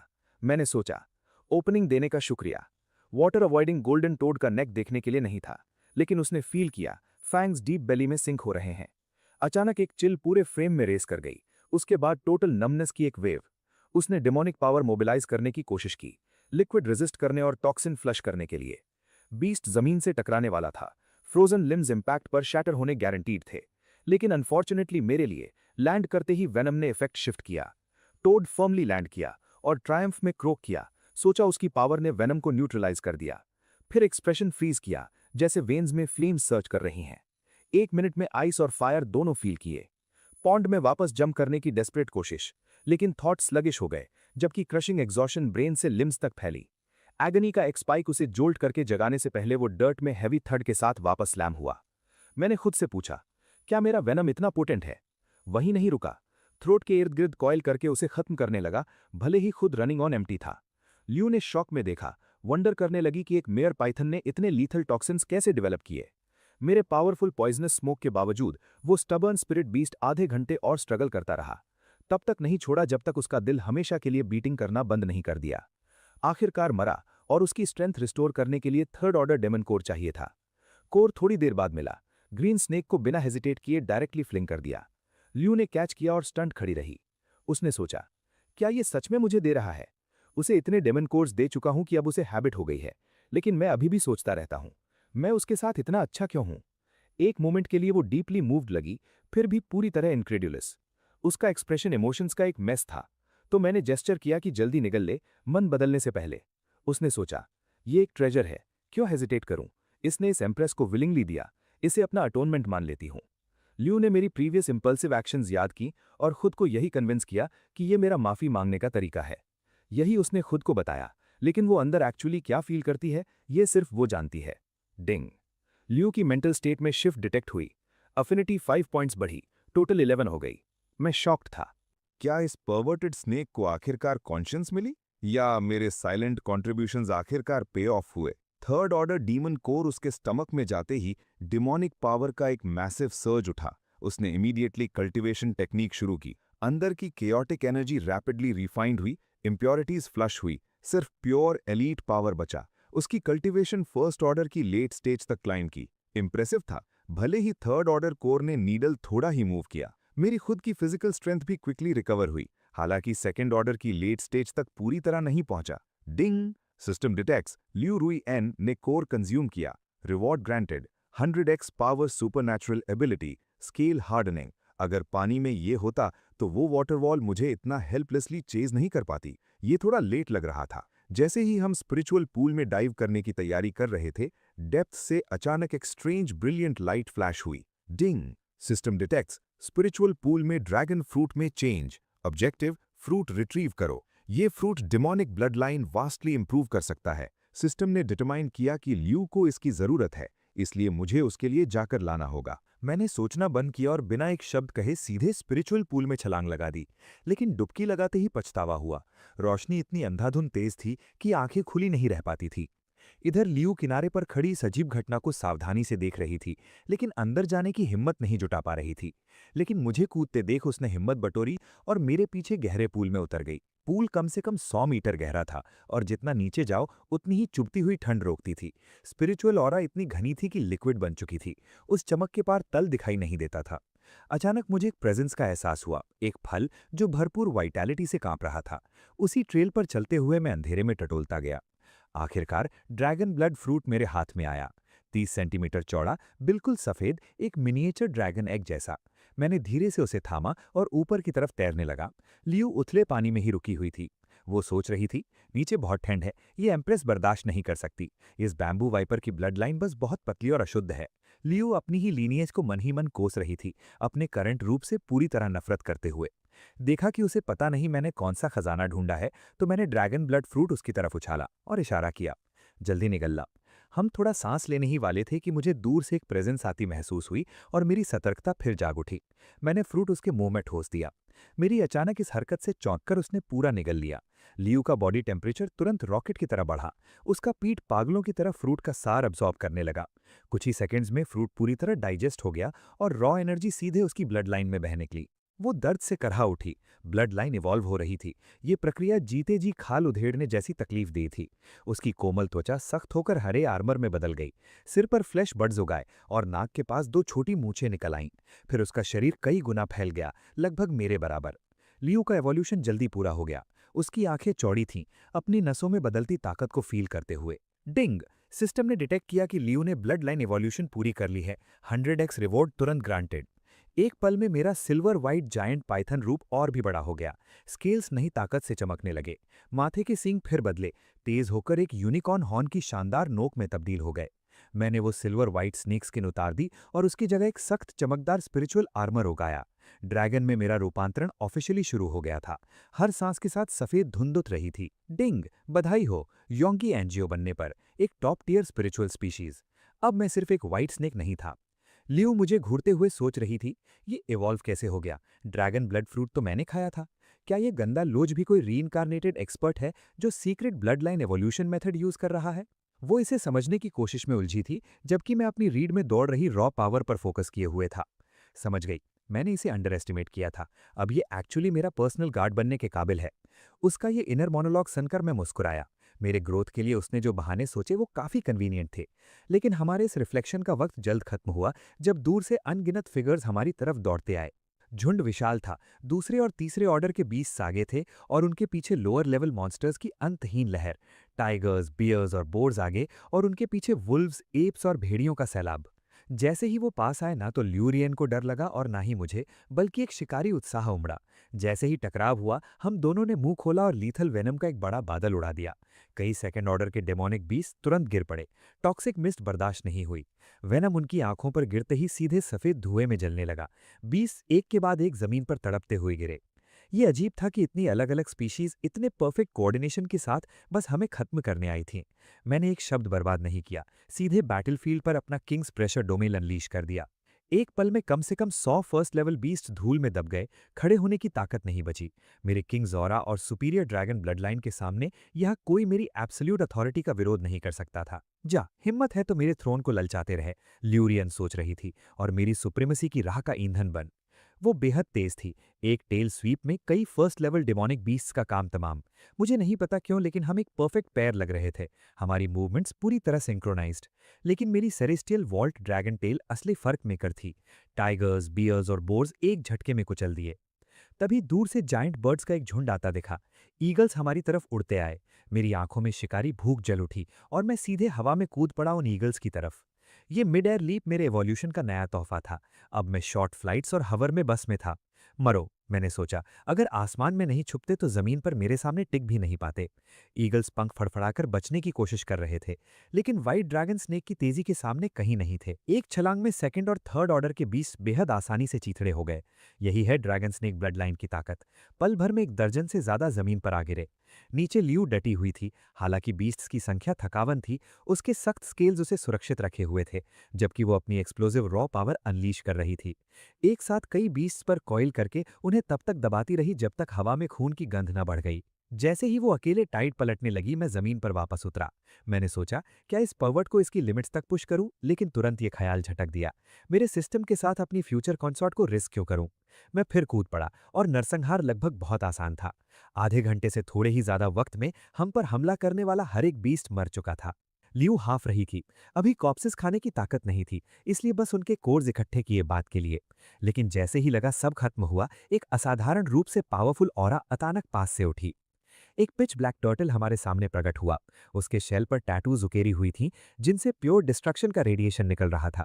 ये अच्छा नहीं है, मैंने सोचा, ये हाई रैंक है। वो इंसानी भाषा में बोला, यानी उसने वोकल बोन्स रिफाइन कर लिए थे। कम से कम फोर्थ लेवल बीस्ट का निशान। लियू एक पल के लिए फ्रीज हो गई। उसे उम्मीद नहीं थी कि उसकी प्रेजेंस इतनी पावरफुल चीज को लुभाएगी। सिस्टम ने चेतावनी दी, ब्लैक आयरन टर्टल को भगाओ, फिफ्थ लेवल डिमोनिक बीस्ट। मेरा दिल धक से हो गया। फोर्थ नहीं, फिफ्थ था। इससे लड़ना इम्पॉसिबल था। मैंने अपनी टेल लियू के इर्द गिर्द लपेटने की कोशिश की, लेकिन उसने मुझे धक्के दे दिया, हिलने से इनकार। एम्प्रेस कभी एक कछुए से नहीं डरती, वो सोच रही थी। उसका रिजॉल्व सख्त हो गया। वो जानती थी कि अगर अभी ये स्पिरिचुअल अल्तार छोड़ा तो शायद कभी वापस ना मिले। तुम मौत मांग रही हो पॉवर्ट, मैंने फुफकारा। सावधानी का क्या हुआ। मैंने उसे फिर कॉइल करने की कोशिश की, लेकिन उसने दूसरी बार भी रिजेक्ट कर दिया। ये गंदा लोच इतना अजीब क्यों एक्ट कर रहा है। पहले तो बहुत ब्रेव लग रहा था। उसने मुझे देखकर धीरे से कहा, शुक्रिया, लेकिन मैं तुम्हें कुछ ऐसा दूंगी जिस पर तुम भरोसा कर सको। ब्लैक आयरन टर्टल ने हमारे ब्लड स्टेन्ड स्केल्स और हमारी डिफाइंस देखकर आंखें सिकोड़ी। उसे हमसे डरने की कोई वजह नहीं थी, बस खजाना चाहिए था, हमें खत्म करने से पहले। मैंने वार्निंग में फुफकार की, फ्रस्ट्रेटेड कि बोल नहीं सकता इस लेवल 5 मॉन्स्टर को पीछे हटने के लिए। तुम मेरा विरोध करने की हिम्मत रखते हो। टर्टल ने हंसकर मेरी फुफकार का मजाक उड़ाया। उसकी डेमोनिक पावर फट पड़ी। एक आंधी उठी जिसने पेड़ों को तोड़ दिया और ल्यूरियन को पैरों से उखाड़ दिया। जाओ, वो चिल्लाई, लेकिन मैं उसका साथ नहीं छोड़ सकता था और लड़ाई भी नहीं छोड़ सकता था। पूरी ताकत से उसकी टेल पकड़ ली। छोड़ो मुझे गंदे लोच, उसने फुफकारा। वो क्लियरली ब्लैक आयरन टर्टल की ताकत को अंडर एस्टिमेट कर रही थी। शायद एम्प्रेस का अहंकार था, या शायद ये खजाना खोना बर्दाश्त नहीं हो रहा था। टर्टल विशाल और धीमा था, लेकिन उसका अटैक रेंज डरावना था। डेमोनिक एनर्जी की एक लहर आसमान से उतरी, जमीन पर गिरने से पहले ही जंगल की फर्श चिथिर गई। ल्यूरियन और मैं सीधे ब्लास्ट जोन में थे। मैंने दांत पीसे और खुद को अपनी स्पीड की सीमा तक पुश कर दिया, लेकिन हम इतने तेज नहीं थे। शॉक वेव ने पलक झपकते हम पर वार किया। हम सैकड़ों मीटर उड़ गए। पेड़ तिनकों की तरह टूटते रहे, जैसे हम उनसे टकराते हुए लुढ़के। मैंने खून उगला, अंदरूनी ऑर्गन्स चकनाचूर हो गए थे, लेकिन मेरी ड्रैगन स्पिरिट जल उठी और दर्द को कुंद कर दिया। ल्यूरियन और भी बुरी हालत में थी। उसका स्पिरिचुअल आर्मर टूट रहा था और त्वचा दरक रही थी। उसकी पुतलियां शौक से फैल गईं। उसे कभी उम्मीद नहीं थी कि वो इतनी वल्नरेबल होगी। टर्टल धीरे धीरे आगे बढ़ा, लेकिन उसकी डिमोनिक एनर्जी बिजली की तरह तेज थी। ल्यूरियन को बोलने तक की ताकत नहीं बची। मैंने दांत पीसे, उसके इर्द गिर्द तेल लपेटी और अंधाधुंध जंगल में भागने लगा। पीछे से टर्टल ने पीछा करने की जहमत भी नहीं की। फिफ्थ लेवल बीस्ट के लिए हम सिर्फ दो छोटे कीड़े थे जमीन पर रेंगते हुए। उसने स्पिरिचुअल अल्तार की तरफ ध्यान मोड़ा और टेरिटरी पर कब्जा कर लिया। मैं तब तक रेंगता रहा जब तक हम पुरानी गुफा और उस मॉन्स्टर से मीलों दूर नहीं हो गए। अभी मत मरना, मैंने हाफते हुए कहा, उसकी जीवन शक्ति मेरी पीठ पर कमजोर पड़ती महसूस करते हुए। आखिरी बार चारों तरफ देखकर कंफर्म किया कि कोई पीछा नहीं कर रहा। उसे धीरे से जमीन पर लिटाया। उसका छोटा टूटा हुआ शरीर जंगल की फर्श पर कांप रहा था। उसने आंखें भींच ली, सांस अटकी और वो कोमा में चली गई। मैंने उसकी धुंधली सी हार्टबीट फील की और राहत की सांस ली, खुद के पेट में जलते दर्द के बावजूद। मैंने संपर्क के लिए एक जगह ढूंढी और अपनी डिमोनिक एनर्जी उसके टूटे हुए शरीर में बहाने लगा। ये पहली बार था जब मैं एनर्जी से हीलिंग कर रहा था। आमतौर पर ये तीसरे ऑर्डर तक पहुंचने से पहले लॉक्ड रहती है। मैंने एनर्जी उसकी ब्लड लाइन के जरिए इंजेक्ट की और देखा कि ये उसके हरे स्केल्स में बहते हुए उसके मांस को वापस जोड़ रही है। लूरियन के ऑर्गन्स एक गड़बड़ी में थे, लेकिन कुछ दिनों के आराम के बाद अपनी जगह पर वापस आ जाते। असली प्रॉब्लम इंटरनल हेमरेजिंग था, लेकिन खुशकिस्मती से मेरी एनर्जी आम नहीं थी, इसमें फ्लड ड्रैगन ब्लड लाइन की ताकत थी। फिर भी ये बहुत धीरे काम कर रही थी। मुझे उसे अपना एसेंस ब्लड देना होगा। ये लड़की बेचारी है, अभी ताकत वापस पाई थी और फिर से पिट गई। मैंने उसे तरस की नज़र से देखा, उसके सरफेस वूंड्स बंद होने का इंतजार किया, फिर एसेंस तैयार किया। सिस्टम से रिवॉर्ड में मिले ड्रैगन स्पिरिट ब्लड के 3 ड्रॉप समन किए। उसके पीले होठों पर दबाए, एसेंस तुरंत उसके मांस में समा गई। मैंने कड़वी मुस्कुराहट दी। जानता था कि अगर जल्दी इवॉल्व नहीं किया तो ये 3 ड्रॉप्स रिकवर करने में 3 साल लगेंगे, लेकिन इनके बिना वो 2-3 साल तक नहीं जागती। उसके इर्द गिर्द एक हल्की सफ़ेद रोशनी चमकने लगी, जैसे उसकी internal cultivation technique automatically activate हो गई। एसेंस ब्लड उसके सिस्टम में समा गई और सेकंड्स में लगभग 80% इंजरीज ठीक हो गई। अच्छा, मरने वाली नहीं हो, अब मेरी बारी है। मैं धूल में गिर पड़ा, नजर धुंधली हो गई और आंखें बंद हो गई। सोते वक्त मेरी बीस्ट किंग ऑरा भड़क उठी, हम दोनों को एक प्रोटेक्टिव इनविजिबल प्रेशर में लपेट लिया। अंदरूनी ऑर्गन्स अपनी जगह वापस आने की लगातार धड़कती हुई दर्द की लहर से मेरी नींद टूटी। लोरियन आखिरकार जाग गई। उसे लगा मैंने उसे बहुत इंतजार कराया। क्या ये बच्चा मेरी काइंडनेस नहीं याद करता? मेरा एसेंस ब्लड यूं ही नहीं बहा। अगली बार इतनी मेहनत करूंगा तो इंश्योर करूंगा कि वो देख रही हो, मैं मन में बड़बड़ाया। तभी लूरियन की नज़र सडनली कॉम्प्लेक्स हो गई। उसे एहसास हुआ कि इस गंदे लॉच ने उसकी कितनी बड़ी मदद की। उसकी नसों में मेरा एसेंस लिंगरिंग फील हो रहा था। एक दुर्लभ ग्रैटिट्यूड की चिंगारी जली। उसने वो फेवर याद रखने की कसम खाई जो मैंने उसके बेहोश रहते किया। सिस्टम ने चाइम किया। उसके मूड में बदलाव डिटेक्ट हुआ। फेवरेबिलिटी 10 पॉइंट्स बढ़ी। हे भगवान, उसे एक्चुअली रेवलेशन हुई। इस रेट पर कंप्लीट कॉन्क्वेस्ट दूर नहीं। चापलूसी काम नहीं करती, लेकिन जरूरत के वक्त जान बचाना, ये रिजल्ट्स देता है। मैं उठकर चलने की कोशिश कर रहा था कि लूरियन का डिमीनर तुरंत बदल गया। उसे एहसास हुआ कि उसके घाव रियल हैं और उसने स्पिरिचुअल आल्टर वापस लेने और उस टर्टल को मारने का फैसला किया। आंखों में रेज लिए वो मुझसे मुंह फेर कर चलने लगी। रुको, क्या ये बेवकूफ फिर से रैंक 5 बीस से लड़ने जा रही है? धत! मैं खड़ा होने की कोशिश में था कि पेट में तेज दर्द हुआ और मैं जोर से धड़ाम से धूल में गिर पड़ा। आवाज से उसका ध्यान गया। एक पल के लिए उसका स्टोइक चेहरा नरम हुआ और वो हिचकिचाई। उम्मीद है, तो मैंने एक्टिंग शुरू की। जमीन पर लुढ़कते हुए नकली दर्द में फुफकारने लगा। उसने बेबसी से मुझे देखा। इतना दर्द हो रहा है, रुकूं और देखभाल करूं? वो घूमी, बदले की चाहत पर आखिरकार कंपैशन भारी पड़ गया। मैं अंदर से शैतानी हंसी हंसा, उसे सुसाइड करने से भी रोका और साथ ही रिलेशनशिप भी लेवल अप कर लिया। सच में कुछ नहीं होता तुम्हारे साथ, लूरियन ने आह भरी और वापस मेरी तरफ चलती आई। मैंने तड़पना बंद किया और सीधे उसे घूरने लगा, बोल्ड, सिंसियर और डायरेक्ट नज़र से। ये मुझे ऐसे क्यों देख रहा है? वो स्टेरिंग कॉन्टेस्ट हार गई और मुंह फेर लिया। डिंग! सिस्टम ने उसके माइंडसेट में बदलाव डिटेक्ट किया। फेवरेबिलिटी 4 पॉइंट्स बढ़ी। नोटिफिकेशन से मैं चौंक गया। बस देखने से पॉइंट्स मिल गए। ये क्या हो रहा है?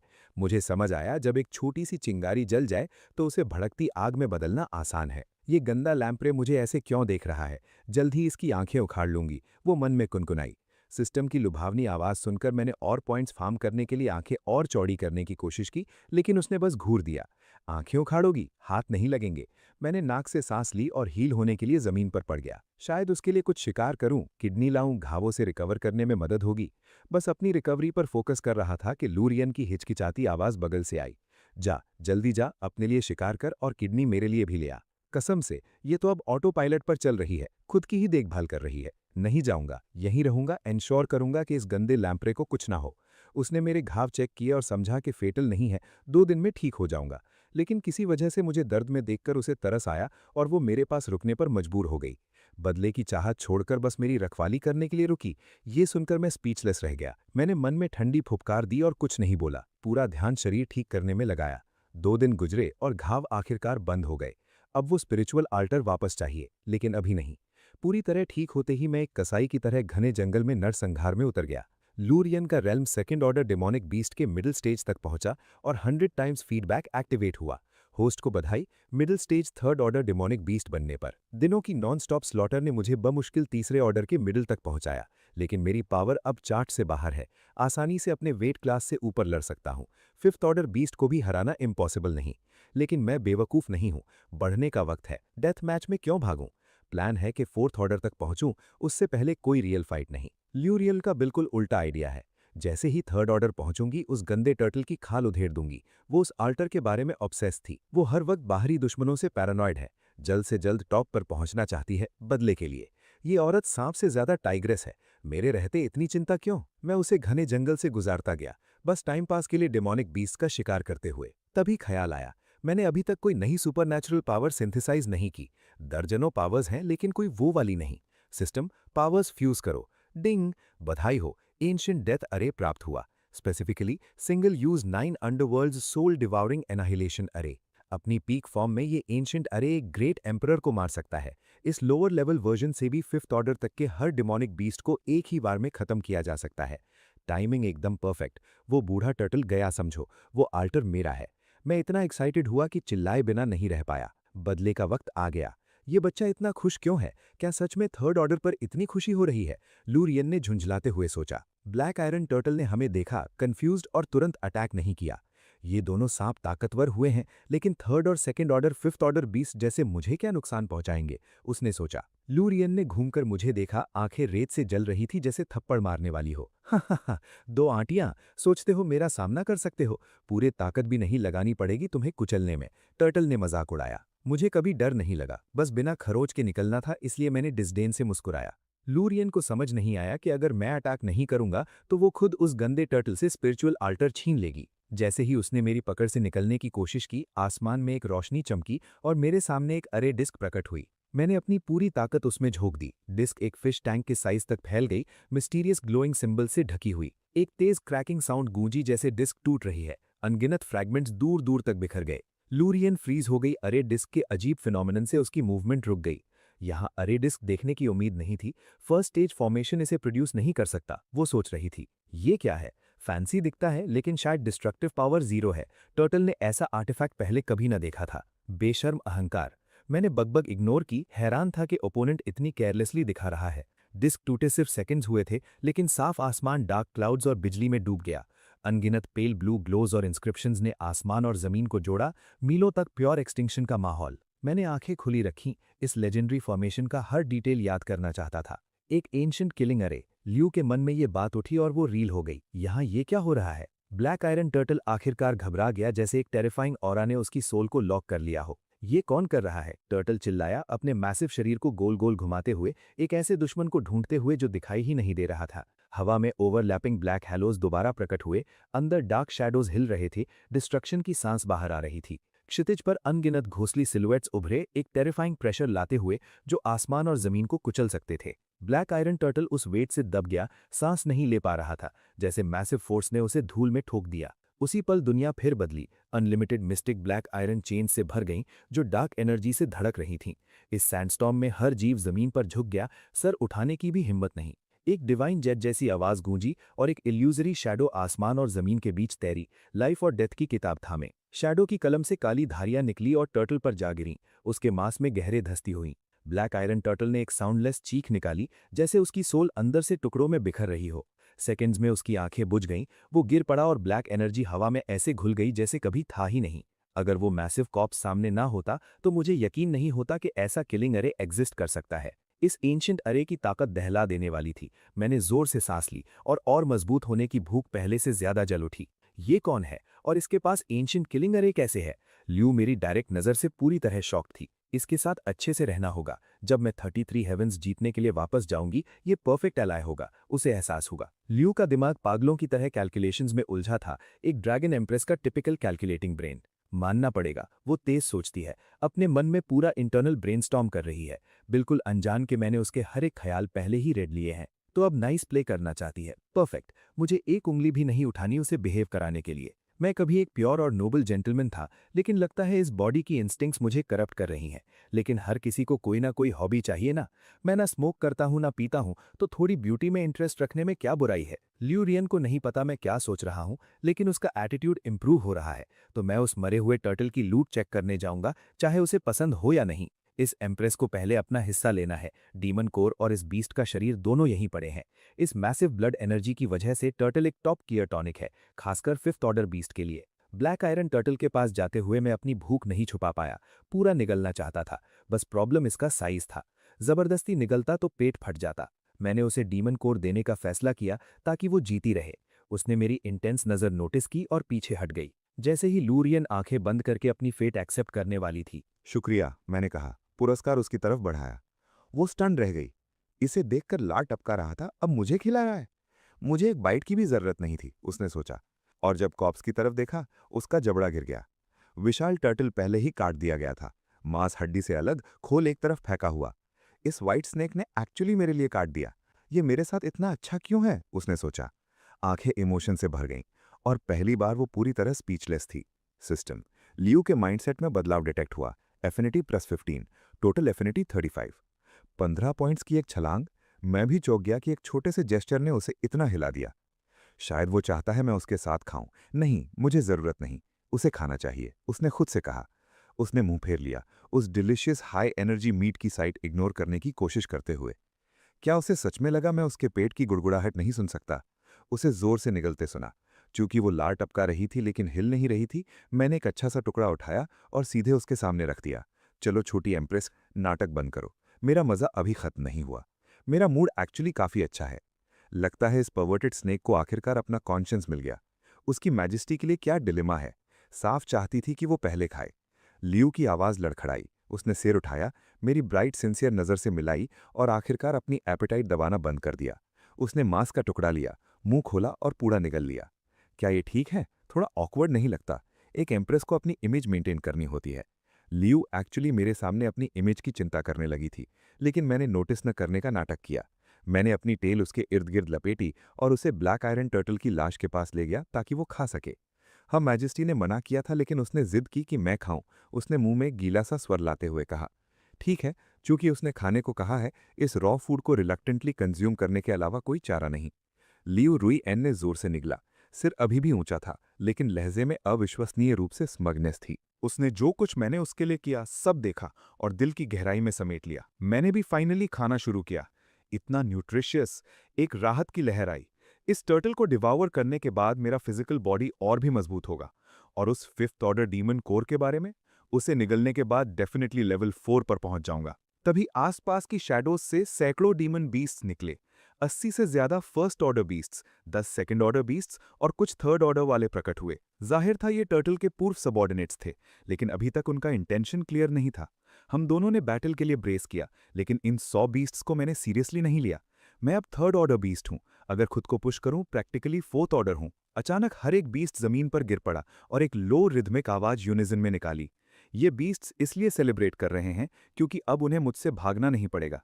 बाहर से मैं डिग्निफाइड और मेजेस्टिक दिख रहा था, लेकिन अंदर से पहली बार बॉस होने की खुशी से थ्रिल्ड था। इससे पहले कि प्रोसेस कर पाता, मॉन्स्टर्स सब तरह की चीजें मेरी तरफ धकेलने लगे।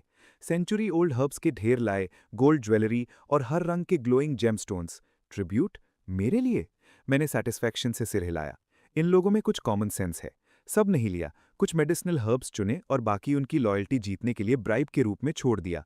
मेरी बेनेवोलेंस देखकर मॉन्स्टर्स और भी एक्साइटेड हो गए। साफ था उन्हें लग रहा था उनका नया किंग एक अच्छा सांप है। मेरे साथ रहो, जब तक मेरे पास मांस का एक बाइट है, तुम्हें कम से कम सूप का एक सिप मिलेगा। जब मैं अपना नया टेरिटरी इंस्पेक्ट करने की तैयारी कर रहा था, पीछे से एक आवाज आई। लियू पेट इतना भरा था कि ठीक से बोल भी नहीं पा रही थी, फिर भी उसने डीमन कोर मेरी तरफ बढ़ाया। मैं रिफ्यूज नहीं करना चाहता था। तो कोर वापस उसके मुंह की तरफ नच किया, बजाय इसके कि वो खा ले। रुको, क्या वो मुझे हैंड फीड करने की कोशिश कर रही है? मैं अभी सोच क्या रहा हूं? लियो को पता नहीं था मेरे मन में क्या था, तो बस शोल्डर्स श्रक किए और एक गल्प में कोर निगल लिया। मैंने टंग क्लिक किया, कॉम्प्लेक्स एक्सप्रेशन के साथ उसे देखा। उसके सिर में इम्प्योर थॉट्स ही भरे हैं। दो स्नेक्स उलझे हुए, ये mental image way too shocking है, नहीं हो सकता। वो अभी सेकंड रैंक बीस्ट है और ये फिफ्थ रैंक कोर उसने निगला है। वो फाइनली अपनी कंफ्यूजन से बाहर आई और एहसास हुआ कि वो फेटल मिस्टेक कर चुकी है। तुरंत कल्टिवेशन टेक्निक्स एक्टिवेट की, डेस्परेटली उस मैसिव सर्ज ऑफ पावर को डिवावर करने की कोशिश की, लेकिन फोर्स बहुत ज्यादा थी। जमीन पर रोलिंग करने लगी जबकि उसकी ग्रीन स्केल्स बर्निंग रेड हो गईं। ये ठीक नहीं है, उसकी मदद करनी होगी। उसका शरीर आयन क्लैड टर्टल की तरह स्टिफ था, लेकिन मेरे टच से फाइनली सॉफ्टन होने लगा। अब उसकी कल्टिवेशन गाइड करनी होगी ताकि ये परवर्टेड स्नेक जितनी ज्यादा हो सके डिमोनिक पावर अब्जॉर्ब करे। मैंने अपनी एनर्जी ल्यू में सर्च करी, पावर को उसके मेरिडियंस में सर्कुलेट करने के लिए फोर्स किया जब तक उसकी कल्टिवेशन स्काई रॉकेट नहीं हो गई। मैं थर्ड रैंक तक पहुंच गई। लियू रुइयन ने इंटरनली स्क्रीम किया, एक्साइटमेंट से दिल तेज धड़कने लगा। वो फिफ्थ रैंक कोर ने लगभग उसे मार ही दिया था, लेकिन उसे स्ट्रेट थर्ड रैंक के लेट स्टेजेस में पुश कर दिया। लेकिन जश्न मनाने से पहले ही मेरे शरीर से डिमोनिक ओरा की एक मैसिव वेव उसके बिल्कुल पास फटी। फोर्थ रैंक और अभी भी क्लाइंबिंग, ये किस तरह का मॉन्स्टर है? किसका रीइंकार्नेशन है? लियू रुइयन की एक्साइटमेंट गायब हुई। ऑ ने उसकी जगह ली जबकि मेरी ओरा फोर्थ रैंक के पीक पर स्टेबलाइज हुई, डेंस और टेरिफाइंग। मैंने इंस्टिंक्टिवली बोलने की कोशिश की, लेकिन गले की बोन ने रोका। तभी एहसास हुआ, अब फाइनली वोकल कॉर्ड्स रिफाइन करना शुरू कर सकता हूं। रिफाइन होने के बाद बोल सकूंगा। इतने लंबे समय से कम्युनिकेट ना कर पाना सफोकेटिंग रहा है। मैं पहले से फोर्थ रैंक पर हूं, एक भी पिल या रिसोर्स यूज किए बिना। क्या वो स्लॉटर का पाथ फॉलो कर रहा है? दूसरों के ब्लड और किलिंग इंटेंट को अब्जॉर्ब करके स्ट्रांग होता है?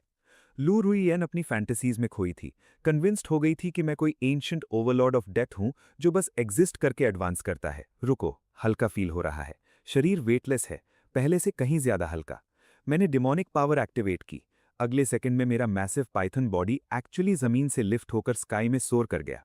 थोड़े ही समय के लिए एयरबॉर्न रह सकता हूं, लेकिन शुरुआत तो है। फिफ्थ या सिक्स्थ रैंक तक क्लाउड्स मेरे होंगे। सेंसेशन स्ट्रेंज था। शरीर को लग रहा था जैसे वॉक कर रहा हूं, लेकिन आंखें दुनिया को ऊपर से देख रही थीं। और प्रैक्टिस चाहिए। फोर्थ रैंक पर फ्लाइट, वो सच में कोई रीइंकार्नेशन है। नॉर्मली कम से कम रैंक 5 चाहिए फ्लाइट का सपना देखने के लिए। लू रुइयन समझ गई, एक बार जब वो फोर्थ रैंक पहुंचेगी, वो भी फ्लाई कर सकेगी। द मोमेंट मैंने लैंड किया, एक डिस्कवरी हुई। मैं फ्लाई कर सकता हूं और फाइनली हायोइड बोन रिफाइन कर सकता हूं। अगर मेरी थियरी सही है, रैंक्स 4 थ्रू 6 एक मैसिव कल्टिवेशन स्टेज बनाते हैं। पहले वोकल कॉर्ड्स पर फोकस करना होगा ताकि बोलना शुरू कर सकूं।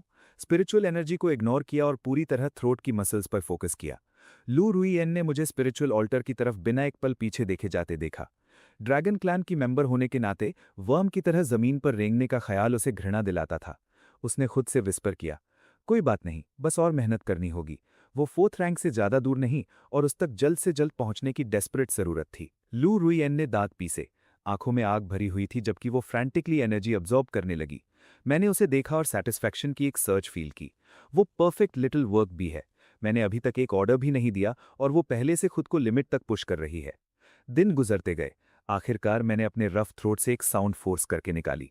ल्यू रुइयन कल्टिवेशन से स्नैप होकर बाहर आई, उस स्ट्रेंज नॉइज से स्टार्टल्ड।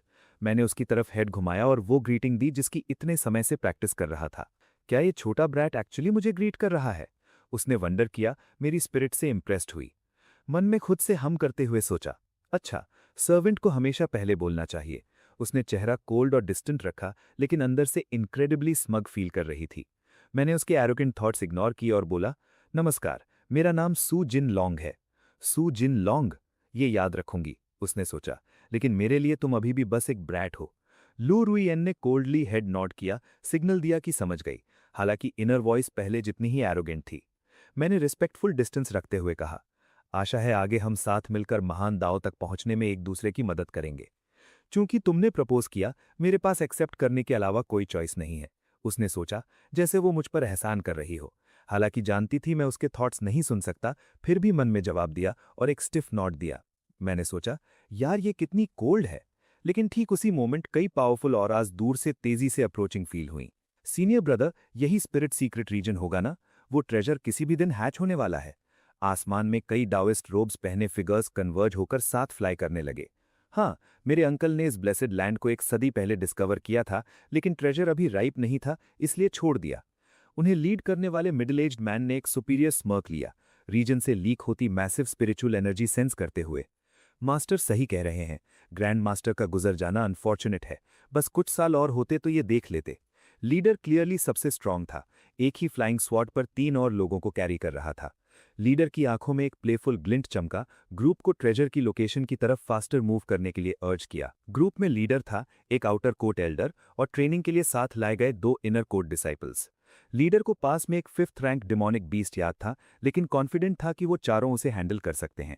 मास्टर, 1 महीने में एक 1000 ईयर ओल्ड स्पिरिट मेडिसिन प्रकट होगी, क्या हमें लेने की कोशिश करनी चाहिए? लीड डिसाइपल ने पूछा। भले ही जीत ना सकें, क्या peak level spirit guide experts और अर्ली स्टेज मास्टर्स को देखने नहीं जाना चाहिए? मास्टर ने जवाब दिया, तुम दोनों को 2 स्पॉट्स दूंगा, जाके पीक लेवल क्लैश ऑब्जर्व करो। आउटर कोर्ट एल्डर हंसा, जानता था कि सेक्ट अपने ट्रू डिसाइपल्स को एक्चुअली लड़ने भेजेगा।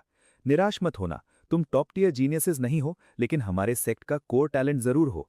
इनर कोर्ट एल्डर ने उनके स्पिरिट्स हाई रखने की कोशिश की। सिर्फ 20 साल की उम्र में स्पिरिट गाइड की मिड स्टेज पर पहुंच गए। थैंक यू मास्टर, हम निराश नहीं करेंगे, डिसाइपल्स ने जवाब दिया। उनकी आंखें किसी ट्रू पीक लेवल क्लैश को विटनेस करने की डिजायर से जल रही थीं। उनकी कॉन्वर्सेशन मेरे कानों तक पहुंची। जाओ के रूप में मेरी सुनने और फिजिकल सेंसेस की शक्ति इनक्रेडिबल है, सैकड़ों मीटर्स दूर से भी। 1000 year old spirit medicine, interesting. उनमें से एक स्नैच करके एग्जैक्टली पता लगाना होगा कि ये क्या है। अगर 100 साल की मेडिसिन मेरा ब्लड लाइन बूस्ट कर सकती है, तो 1000 साल की मेडिसिन की पावर की तो कल्पना भी नहीं कर सकता। गेन्स मैसिव होंगे। लू रुइयन अभी ऑल्टर पर कल्टिवेट कर रही थी। मैं चुपके से पानी से बाहर शोर पर आया, अपनी ब्रेथ सप्रेस की ताकि कॉमन बीस्ट जैसा लगूं। उन्होंने कहा था कि वो ऑल्टर पर मेडिसिन के लिए आ रहे हैं, तो मैं बस यहीं उनका इंतजार करूंगा। कुछ ही सेकंड्स में चारों कल्टिवेटर्स उतरे। इनर कोर्ट एल्डर पहले काम था, लेकिन जब रिवर बैंक पर मेरी जाओ ऑरा सेंस की, उसका चेहरा शॉक से ट्विस्ट हो गया। मास्टर, ये रैंक 3 बीस्ट है, क्या इसे मार दें? मैं इसे पेट के रूप में रखना चाहता हूं। दोनों डिसाइपल जोर से और बेशर्मी से प्लान बनाने लगे। मरना तो होगा, इसने स्पिरिट मेडिसिन खाकर यहां तक इवॉल्व किया है। अगर अभी एक्ट नहीं किया तो संभालना बहुत मुश्किल हो जाएगा। एल्डर का चेहरा रेज से डार्क हो गया, एक मियर बीस्ट के 100 साल के ट्रेजर को डिवावर करने का ख्याल। वो चारों जल्दी नहीं किए, मुझे ऐसे देखने लगे जैसे मैं पहले से उनकी हथेली में रखा ट्रॉफी हूं। तुम दोनों जाओ, एल्डर ने दांत पीसते हुए कमांड किया। इस बीस्ट से 1000 ईयर मेडिसिन हंट की प्रैक्टिस करो। साफ था कि मुझ पर खुद अटैक करना उसकी लेवल से नीचे था। वो mid stage foundation establishment expert था। उसके लिए मैं बस एक सिंपल टारगेट था, किसी मास्टर की एफर्ट के लायक नहीं। मैंने उन्हें देखा और सोचा, जाओ मेरे सामने ओपनली प्लान करते रहो। मैं परफेक्टली स्टिल रहा, सही मोमेंट का इंतजार कर रहा था स्नीक अटैक लॉन्च करने के लिए और उनकी एरोगेंस जड़ से उखाड़ने के लिए। जैसा कहते हैं, अगर खरपतवार की जड़ नहीं काटी, स्प्रिंग की हवा उसे फिर जीवित कर देगी। मास्टर, हम डीमन स्नीक की स्किन उतारेंगे और उसका ब्लड ड्रेन करेंगे। डिसाइपल्स ने हाथ मलते हुए ब्लड थर्स्टी एक्साइटमेंट के साथ चिल्लाया। बीस्ट पहले से रैंक 3 पर है, जबकि ये दोनों सिर्फ सेकंड लेवल पर। 1-on-1 में इनका कोई चांस नहीं, लेकिन 2 मिलकर नतीजा अनसर्टन है। खासकर उनके मास्टर के बैकअप के साथ वो इनविंसिबल फील कर रहे थे। एल्डर ने उन्हें मेरा डीमन कोर और एसेंस ब्लड कल्टिवेशन बूस्ट के लिए प्रॉमिस किया। डिसाइपल्स का डर न देखकर इनर कोर्ट एल्डर का ग्रिम एक्सप्रेशन फाइनली सॉफ्ट हुआ। दोनों यंग मैन फ्लाइंग स्वॉर्ड से कूदे, कमर से लॉन्ग ब्लेड्स निकाले, स्ट्रेट मेरी तरफ चार्ज किए, नंबर्स से ओवरवेल्म करने का प्लान। मैंने आंखें नैरो की जैसे वो पास आए। कोर में इंटरनल फोर्स को बिल्कुल चुपचाप सर्कुलेट किया, पूरी स्ट्रेंथ कॉन्सेंट्रेट की, परफेक्ट मोमेंट का इंतजार कर रहा था। सीनियर डिसाइपल ने एक कोल्ड शाउट निकाला, उसका चेहरा ब्लेटेंट मर्डरस इंटेंट से ट्विस्टेड था। लेकिन अगले सेकंड में जो इजी हंट उन्होंने एक्सपेक्ट किया था, वो कंप्लीटली फ्लिप हो गया। मैंने हिस किया, जबकि पावर सर्ज हुई, कोर में इंटरनल फोर्स बाहर गेल की तरह एक्सप्लोड हुई। लैंड करने से पहले ही मैं उनसे मिलने के लिए आगे स्लिधर कर चुका था। मुझे माउथ भी नहीं खोलना पड़ा। मेरे शरीर से रेडिएट होती रॉ फोर्स काफी थी। रैंक 3 पर मेरी internal energy finally physical form के बाहर मैनिफेस्ट हो सकती है। कॉम्बैट में ये पहली बार यूज हो रही थी और ये 2 प्योर वाइट एनर्जी विप्स के रूप में मैनिफेस्ट हुई। वार इतना फास्ट था कि नंगी आंखों से दिखा भी नहीं। दोनों कल्टिवेटर्स चिल्लाते हुए अपनी स्वॉर्ड्स गिरा दिए और मेरी एनर्जी विप्स उनकी गर्दनों के चारों तरफ कॉइल हो गईं। मैंने इंस्टेंटली ग्रिप टाइट किया और हवा में हड्डियां स्नैप होने की सिकनिंग क्रैक गूंजी। उनके सिर गर्दनों पर बस एक पतली स्किन की परत से टिके रहे। उसने उस डिसाइपल को 20 साल पाला था और वो 1 सेकंड में मर गया। इनर कोर्ट एल्डर इंडिग्नेंट से बाहर था। वो मेरी जान पेमेंट के रूप में चाहता था। वो और आउटरसेक एल्डर मिलकर अपने फॉलन किन का बदला लेने मेरी तरफ चार्ज किए। सच में सोचते हैं मुझे मार सकते हैं? क्या लगता है मैं बस खड़ा रहूंगा और सहूंगा? जैसे दोनों बचे हुए इंसानों ने अपना डेस्परेट ऑफेंसिव लॉन्च किया, मैं फ्लिंच नहीं किया। मैं काम प्रिसिजन के साथ मूव किया। मेरी मैसिव बॉडी बिना जरा भी हेस्ट के शिफ्ट हुई। डिमोनिक बीस्ट्स की फ्लैश नेचुरली पावरफुल होती है, लेकिन मेरी एक अलग ही लेवल पर है। ड्रैगन स्नेक ब्लड लाइन मेरे अंदर फ्लो करती है। उनकी किलिंग इंटेंट का मतलब कुछ नहीं था। उनके ट्विन अटैक्स मुझ पर स्लैम हुए, एक मैसिव शॉकवेव ट्रिगर करते हुए। एक इंस्टेंट में मेरी पूरी फॉर्म व्हाइट मिस्ट के एक थिक क्लाउड में स्वॉलो हो गई। मरो, मेरा डिसाइपल वापस दो। इनर कोट एल्डर रोड, उसकी आवाज रेज से हॉर्स थी। वो आगे लंच किया, मुझे 1000 टुकड़ों में ब्लो करके मेरी हड्डियां बिखेरने का इरादा रखता था। बस इतना? तुम मुझे एक मियर एनिमल समझते हो, लेकिन तुम मुझसे कोई बेहतर नहीं हो। मिस्ट छटी और पता चला मैं कंप्लीटली अनस्केथ्ड था। मेरी स्केल आर्मर दोपहर के सूरज में ब्रिलियंटली शिमर कर रही थी। हमारे बीच की डिस्टेंस लगभग कुछ भी नहीं रह गई थी। यही मेरा प्लान था। मैंने अपना काउंटर अटैक रश नहीं किया था, क्योंकि मुझे उन्हें क्लोज क्वार्टर्स रेंज में चाहिए था। रेंज्ड अटैक्स बस दिखावे के लिए होते हैं, असली पावर फिजिकल स्ट्राइक में है। मैंने अपनी बॉडी को एक डिवाइन ड्रैगन की तरह कॉइल किया और एल्डर की प्यूपल्स फियर से अचानक कॉन्ट्रैक्ट हो गईं। उसे बहुत देर से रियलाइज हुआ कि मेरे इतने करीब होना डेथ सेंटेंस था। उसने अपने पार्टनर को हेल्प के लिए चिल्लाया, लेकिन जैसे वर्ड्स उसके मुंह से निकले, उसका भाई कहीं नहीं था।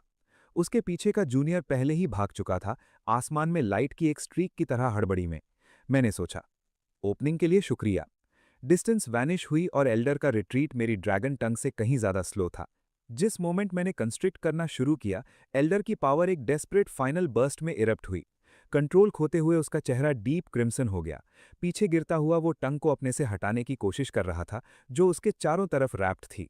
उसने मसल को अपनी गर्दन से टीयर अवे करने की कोशिश की, लेकिन पाया मेरा शरीर एंशिएंट आयन जैसा अनयील्डिंग था। मैं एक माउंटेन की तरह इमूवेबल था। Damn it! यही आखिरी थॉट था जो एल्डर के मन में आई। उसने आंखें बंद कर लीं जब मैंने उसकी जान स्ट्रैंगल करी। मेरी स्टिकी टंग अपना लीथल ग्रिप टाइट करती रही।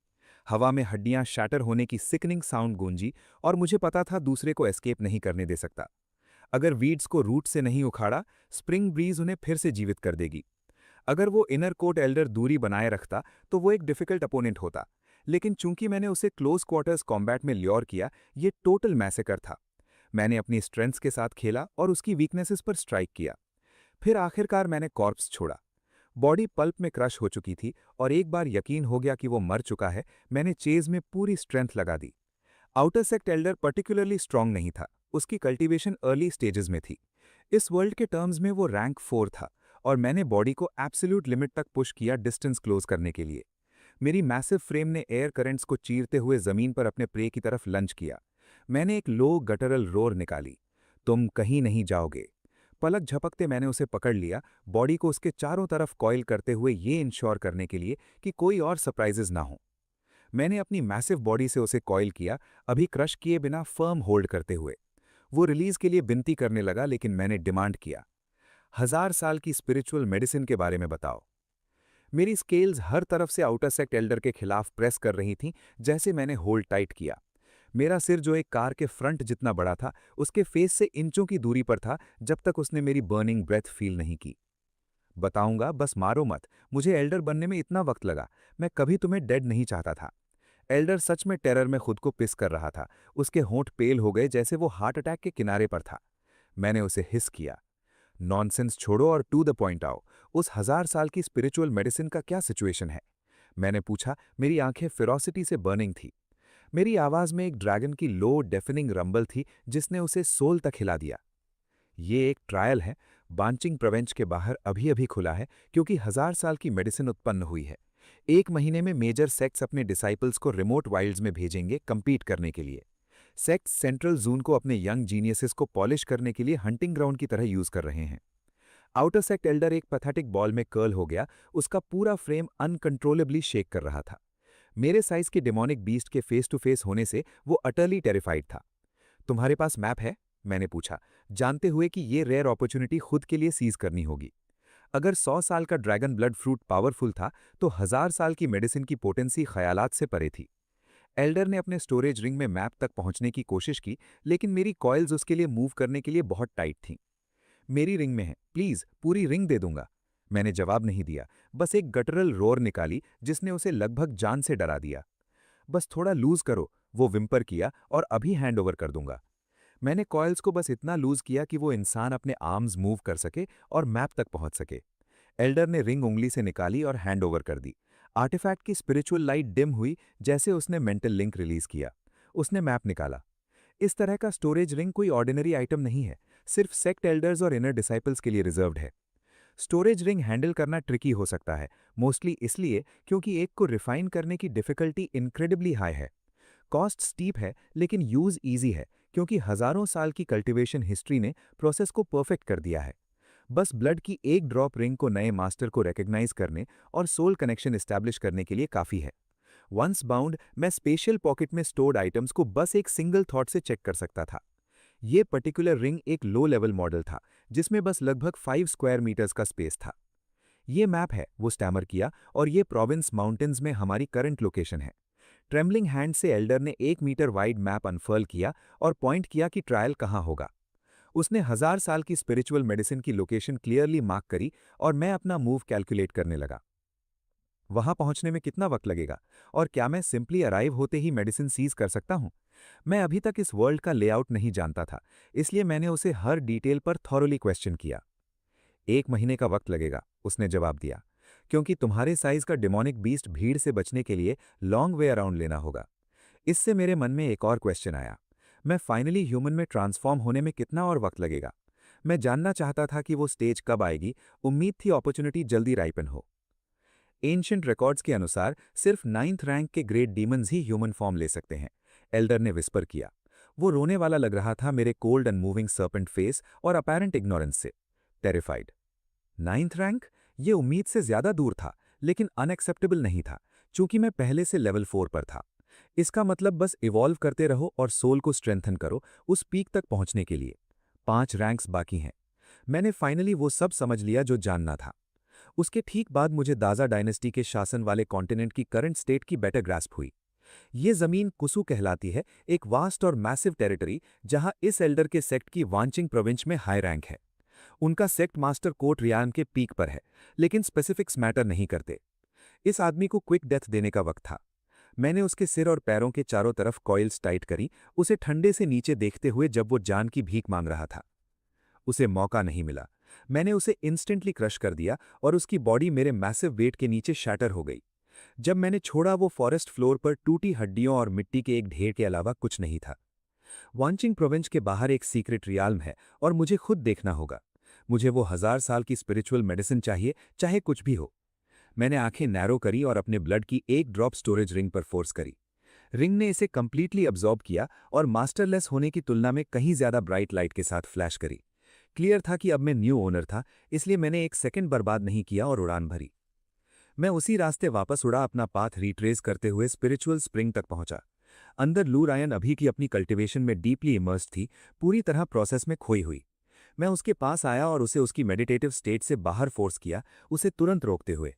उसने शॉक से मुझे देखा, रियलाइजिंग कि मैंने एक्चुअली एक एम्प्रेस की ट्रेनिंग इंटरप्ट करी है। वो रेट से एक्सप्लोड होने वाली थी, लेकिन उसने एक मोमेंट के लिए अपनी डिस्गस्ट सप्रेस करी। 1000 साल की स्पिरिचुअल मेडिसिन ब्लूम होने वाली है और हम साथ मिलकर उसे लेने जाएंगे। पहले जो ड्रैगन फ्रूट उसने लिया था बस 100 साल पुरानी थी, ये 10 गुना ज्यादा पावरफुल होगी। मैंने मैप निकाला और उसके सामने रख दिया और उसकी आंखें लिटअप हो गईं। हम जाएंगे। ये ध्यान में रखना था कि लोकल पावर स्ट्रक्चर स्ट्रिक्ट थी, लेकिन किस्मत आजमानी होगी। लू रायन फ्यूरियस थी जब तक उसने मिरेकल मेडिसिन के बारे में नहीं सुना। अचानक उसने डिसाइड किया कि मेरी इंटरप्शन फॉरगिवेबल है और प्लान फीजिबल है। उसने ईगरली सिर हिलाया। अभी चलते हैं, वरना सीक्रेट रियाल्म का ओपनिंग मिस हो जाएगा। मैं इंटरनली स्नॉट किए बिना नहीं रह पाया कि इस औरत का एटीट्यूड कितनी जल्दी बदला। 1000 साल की स्पिरिचुअल मेडिसिन का जिक्र ही स्विच फ्लिप करने के लिए काफी था। उसने कैलकुलेट किया कि ऐसे प्राइस के साथ वो फाइनली 5th रैंक तक असेंड कर सकती है। पिछली जिंदगी में उसने इन आइटम्स पर आंख नहीं झपकाई होती, लेकिन अब वो प्राइसलेस थे। वो डिटर्मिन्ड थी इन्हें सीज करने और ये अपॉर्चुनिटी स्लिप नहीं होने देगी। यही था। हम टेक ऑफ हुए, पानी का एक मैसिव स्प्रे किक करते हुए सीधे सिटी प्रीफेक्चर की तरफ।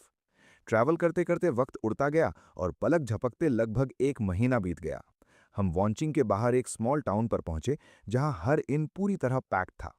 गलियां उन पावरफुल कल्टीवेटर्स से क्रॉलिंग थी जो नॉर्मली ढूंढना इम्पॉसिबल था। जैसे ही मेडिसिन के जन्म की खबर लीक हुई, लोकल्स सब रीलोकेशन मनी लेकर भाग गए। वॉन्चिंग प्रीफेक्चर में नॉर्मली 1000 कल्टीवेटर्स रहते थे, लेकिन अब हर तरफ से लोग उमड़ रहे थे। इस छोटे टाउन में हजारों वॉरियर्स इकट्ठे थे, उस मोमेंट का इंतजार करते जब स्ट्राइक करना हो। मेजर सेक्ट्स और नोबल फैमिलीज ने कैंप लगा रखे थे और रातों रात नए इन्स खुल रहे थे। स्ट्रीट वेंडर्स इलाके में स्वॉर्म कर गए थे, प्रॉफिट करने के मैसिव अपॉर्चुनिटी को सेंस करते। ट्रायल शुरू होने वाली थी और ग्रेट फैमिलीज के हर एलीट टैलेंट पहले ही यहां थे।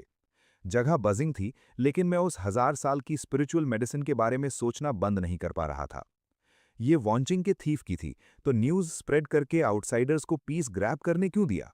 माइजर की तरह होर्ड करने के बजाय सिटी लॉर्ड ने जेनरस होने का डिसाइड किया। वो दूसरों को कम्पीट करने के लिए ल्योर करना चाहता था, हाथ पीठ पर बांधे काम स्माइल के साथ खड़ा। उसने कुछ फॉर्मल प्लेजेंट्रीज से शुरुआत की, लेकिन 1 सेकंड बाद उसका टोन बदल गया। शुक्रिया, उसने कहा, भीड़ को एक्नॉलेज करते हुए। आने के लिए सबका शुक्रिया।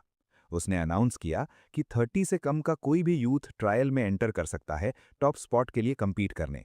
अगर फाउंडेशन एस्टैब्लिशमेंट स्टेज का कोई जीनियस जीता, वो खुशी से ट्रेजर गिफ्ट करेगा। उसे लगा कि एक राइजिंग स्टार और उनके सेक्ट के साथ ब्रिज बनाना उस पिल से ज्यादा वर्थ था। स्पीच खत्म करके सिटी लॉर्ड ने एक बूमिंग हॉलो लाफ निकाला। मुझे रियलाइज हुआ उसने हर मूव कैलकुलेट किया था। चाहे कोई भी जीते, वो लूज नहीं कर सकता था। यहां तक कि चुप रहे तो भी 1000 साल के ट्रेजर की सेलेस्टियल फिनोमेना उसे गिव अवे कर देती। एक बार वो लाइट्स आसमान में हिट होती, ये बस बच्चों का खेल नहीं रहता। काउंटलेस ओल्ड मॉन्स्टर्स गिद्धों की तरह इस जगह पर डिसेंड करते। सिटी लॉर्ड पावरफुल था, लेकिन उसकी कल्टीवेशन ट्रू एलीट से लड़ने के लिए हाई इनफ नहीं थी। उसने दशकों तक बेयरली सर्वाइव किया था, बस लेट स्पिरिचुअल सोल स्टेज तक पहुंचने के लिए। वो असली स्ट्रगल में शामिल होने के काबिल नहीं था, इसलिए उसने इसे मैनेज करने का चूज किया। इस दुनिया में डायनेस्टी और सेक्ट फैमिलीज तब तक आंखें मूंद लेती हैं जब तक कैपिटल शांत रहे। मैंने उसे देखा और रियलाइज किया कि ये आदमी कितना कनिंग था। उसके पास हमेशा एक सरप्राइज तैयार रहती थी। कुछ वेल प्लेस्ड वर्ड्स के साथ उसने सिटी लॉर्ड को फ्लैटर किया जब तक वो प्राइड से बीमिंग नहीं हो गया। अचानक दरवाजा खुला और एक फिगर ग्रिम एक्सप्रेशन के साथ अंदर आया। पिताजी, अब खुश हो? स्टारगेट, डार्क सोल गेट सब आ गए। बर्ली यंग मैन ने अपने पिता पर चिल्लाया, उन्हें डायनेस्टी के सबसे पावरफुल सेक्ट्स के अराइव होने के लिए ब्लेम करते हुए। कुछ इंपीरियल फैक्शंस थे, कुछ एंशिएंट सेक्ट्स, और बिग सिक्स में से 3 पहले ही यहां थे। सिटी लॉर्ड फ्रीज हो गया। कभी उम्मीद नहीं थी कि एक सिंगल स्पिरिचुअल अर्ब एक साथ 3 एलीट पावर हाउसेस को ल्योर कर लाएगी। काउंटलेस ओल्ड मॉन्स्टर्स और उनके सेलेस्टियल डिसाइपल्स के बीच कंपटीशन एक नाइटमेयर बनती जा रही थी। तो क्या हुआ अगर 3 आए? यहां तक कि अगर सभी 6 आ जाएं, ये ट्रेजर मेरे बेटे का है। लेकिन बोल्ड वर्ड्स के बावजूद सिटी लॉर्ड का चेहरा डार्क हो गया, सिचुएशन की ग्रेविटी रियलाइज करते हुए। उसका बेटा फ्यूमिंग था, फील कर रहा था जैसे वो प्राइज जो उसकी ग्रास्प में था स्लिप होती जा रही है। वरी मत करो, मैंने कुछ दिन पहले अपनी पूरी लाइफ सेविंग्स खर्च करके तुम्हारे लिए एक स्पेशल पिल ली है। अगर ट्रायल के दौरान चीजें बुरी हो जाएं, इसे इमीडिएटली निगल लो। सिटी लॉर्ड ने स्टर्नली कमांड किया। उसने अपने बेल्ट में हाथ डाला और एक टाइनी पिल निकाली जो फिंगर नील से बड़ी नहीं थी, और हैंड ओवर की। यंग मैन की आंखें शौक से चौड़ी हो गई कि उसके पिता ने इतनी रेयर मेडिसिन सिक्योर की। आवाज नीची रखो और बच्चों जैसा एक्ट करना बंद करो, सिटी लॉर्ड ने विस्कर किया, बेटे को डिसअपॉइंटमेंट की नजर से देखते हुए। पिताजी, ये कोई फॉरबिडन ड्रग तो नहीं है ना? बस एक स्पिरिचुअल अर्ब के लिए। अगर इसने मेरा पोटेंशियल बर्नआउट किया तो कीमत वर्थ नहीं है। यंग मैन ने हेजिटेशन से चेहरा ट्विस्ट करते हुए कहा। उसे डर था कि कीमत बहुत ज्यादा है, लेकिन उसके पिता ने सिर हिलाया। ये फॉरबिडन ड्रग या ब्रेक थ्रू पिल नहीं है, ये एक हाई ग्रेड हीलिंग पिल है जो एक इंस्टेंट में 70% इंजुरीज रिस्टोर कर सकती है, एक फेटल ब्लो को स्क्रैच में बदल देती है। जब तक कोई गॉड का सामना ना हो, ये तुम्हें फाइट में रखेगी। सिटी लॉर्ड ने बेटे को देखा और कहा कि पिल सेफ रखे और बेस्ट की उम्मीद करे। मैंने ऑफिशियल के बेटे को बिना एक वर्ड के पिल लेते देखा, अपने पिता को एज के लिए थैंक यू करते हुए। लड़के ने स्वेयर किया कि वो एक्सपेक्टेशंस मीट करेगा और वो 1000 साल की स्पिरिचुअल अर्ब सिक्योर करेगा, चाहे कुछ भी हो। ये सुनकर कि ये प्रेशियस हीलिंग पिल है, यंग मैन का मूड इंस्टेंटली शिफ्ट हो गया। वो बेहद एक्साइटेड था, ट्रेजर को सेफ कीपिंग के लिए बेल्ट की एक हिडन पॉकेट में रखते हुए। सिटी लॉर्ड ने उसे पैट किया, उसे अपने लिनिएज के फ्यूचर की एकमात्र होप बताते हुए। उसने बेटे को कहा कि इस फाइट से एक्सपीरियंस गेन करे, भले ही लेट सपोर्ट स्टेज तक ना पहुंचे। हर मेजर रेल्म एक मैसिव हर्डल है, और पिता बस चाहता था कि वो पीसफुल लाइफ जिए। 95% कल्टिवेटर्स कभी इन बॉटलनेक्स को पार नहीं कर पाते। बेटे ने झुककर डीप बाव किया, दिल ओल्ड आदमी की गाइडेंस के लिए ग्रैटिट्यूड से भरा। लड़के से निकलती लाइट एनर्जी हाई थी, शोइंग कि उसका रॉ पोटेंशियल फाइनली जाग रहा था। वो पहले से एक मिड स्टेज एक्सपर्ट था और लेट स्टेज तक पहुंचना बस टाइम की बात थी। अगर 100 साल पहले वो पीक तक पहुंच सका तो वो एक रीजनल लेजेंड होता। यंग मैन ने जमीन से सिर लगाकर काउटाव किया, इमोशन से ओवरवेल्म होकर। जब वो अपना फैमिली ड्रामा प्ले आउट कर रहे थे, मैं मीलों दूर विल्डरनेस में मूव कर रहा था। लू रियान और मैंने हजारों रिवर्स और माउंटेन्स क्रॉस करके ये डेसोलेट वेस्टलैंड रीच किया था। हम फाइनली अपनी डेस्टिनेशन के सामने खड़े थे, ट्रायल माउंटेन रेंज। मैंने मैसिव पीक्स को देखा और उसे सॉरी कहा उस रफ ट्रैवल के लिए जो हमने इस महीने एंड्योर किया। यहां तक कि पेरीमीटर से भी मैं शैडोज में लर्क कर रहे कई सपोर्ट स्टेज एक्सपर्ट्स के ऑराज सेंस कर सकता था। वो वल्चर्स की तरह थे, 1000 साल की अर्ब के फाइनली ब्लूम होने तक दिन रात गार्ड कर रहे। लू रियान ने अपने मन में साई किया, सोचते हुए कि उसे अब तक 4th रैंक पर पहुंच जाना चाहिए था। वो 3rd रैंक के पीक पर स्टक थी, उसकी कल्टीवेशन स्पीड धीरे धीरे क्रॉल तक स्लो हो गई। मैंने मन में मुस्कुराया, जानते हुए कि मैं पहले ही उसके दिल में एक जगह कार्व आउट कर चुका हूं। मैं केयरफुली अपनी मॉडेस्ट नोबल जेंटलमैन की इमेज मेंटेन कर रहा था। जैसे हम बात कर रहे थे, मेरी टेल की ग्रिप से एक मिजरेबल प्लीडिंग क्राई एको हुई। मैं एक बर्ड को टाइट होल्ड कर रहा था, ये मेरा अनविलिंग गाइड बन रहा था। मैं इन क्रीचर्स को ओकेजनली कैच करता, ये इंश्योर करने के लिए कि हम वेस्ट में रास्ता न खो दें। मेरा हार्ट जंगल के law, survival of the fittest से बहुत पहले हार्डन हो चुका था। एक सिंगल लाइफ मेरे लिए कुछ मायने नहीं रखती थी, इसलिए मैंने उसे क्रश किया और बॉडी को एक तरफ टॉस कर दिया। मैंने लू रियान को एसेंस दी और उसे खाने को कहा ताकि हम साथ मिलकर ह्यूमंस को स्वीप कर सकें। मैंने उसके लिए एक पिल निकाला, बस उसका ट्रस्ट बनाए रखने के लिए इनफ कंसर्न दिखाते हुए। उसने उसे कैंडी की तरह निगल लिया, खुद से कहते हुए कि एक एम्प्रेस के लिए जो उसे चाहिए लेना नेचुरली होता है।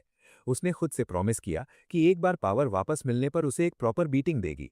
लेकिन अभी के लिए वो थॉट्स बस हवा में कैसल्स थे। उसे लगातार मेरे गिफ्ट्स एक्सेप्ट करने का ऑकवर्ड वेट फील हो रहा था। इस तरह लेते रहने पर कौन इंडेटेड फील नहीं करेगा। मैंने उससे पूछा कि रात की आड़ में इंटेलिजेंस गैदर करने के लिए कोई ह्यूमन स्नैच करूं। मैं इस परवर्टेड गर्ल की ओपिनियन चाहता था क्योंकि वो मुझसे ह्यूमंस को बेहतर जानती थी। लू रियान ने सिर हिलाया, मुझे वार्न करते हुए कि कैंप में एक रैंक 6 कल्टीवेटर के गार्ड करने की लाइकली थी। हिडन एक्सपर्ट्स और अनफेमिलियर टेरेन के बीच कॉर्नर्ड और स्लॉटर्ड होने का रिस्क था। उसने मुझे एक बार फिर सब एक्सप्लेन किया, हालांकि उसे अज्यूम था कि मैं एक वर्ड नहीं समझूंगा। वो बस अपना पार्ट प्ले कर रही थी, चाहे मैं सुनूं या ना सुनूं पूरी तरह मुझ पर था। अभी जाना बेहतर नहीं है, जब सही वक्त आएगा celestial aura naturally trial mountains में फ्लड हो जाएगी। मैंने थॉटफुली नोट किया, प्रिटेंड करते हुए कि मैंने उसे मुझे little brat under her breath कहते नहीं सुना। लू रियान ने मुझे ग्लेयर किया, उसकी आंखें एक साइलेंट वार्निंग से बर्निंग। जाना मत शाओयिन। उसने सजेस्ट किया कि कुछ दिन के लिए छुपने की जगह ढूंढें ताकि ह्यूमन एक्सपर्ट्स की नज़र से बचें। मैंने उसे इग्नोर किया और मन में सोचा, ये लड़की क्रेजी है। शाओयिन वो रिडिकुलस नाम था जो उसने मुझे दिया था। उसने क्लेम किया कि उसे फुल स्केल अटैक के लिए एनर्जी रिचार्ज करने के लिए 2 दिन रेस्ट चाहिए। लू रियान ने काम फेस से नोट किया, लेकिन मैं देख सकता था कि वो सीक्रेटली रिलीव्ड थी। ट्रैवल के लंबे दिनों ने क्लियरली उसे वेयर डाउन कर दिया था और वो डेस्परेटली एक ब्रेक चाहती थी। हमें वुल्फ्स के एक पैक से ऑक्यूपाइड एक केव मिली, लेकिन वो मेरे लिए बस लो लेवल बीस्ट्स थे। मैंने उन्हें ईजिली क्रश कर दिया और हम सन के राइज और सेट होते देखते रहे जब तक कुछ दिन वैनिश नहीं हो गए। अचानक एक मेडिसिनल फ्रेग्रेंस सैकड़ों मील्स में माउंटेन्स पर ड्रिफ्ट करने लगी। एक सिंगल ब्रेथ से मैं रिफ्रेश्ड और अलर्ट फील करने लगा।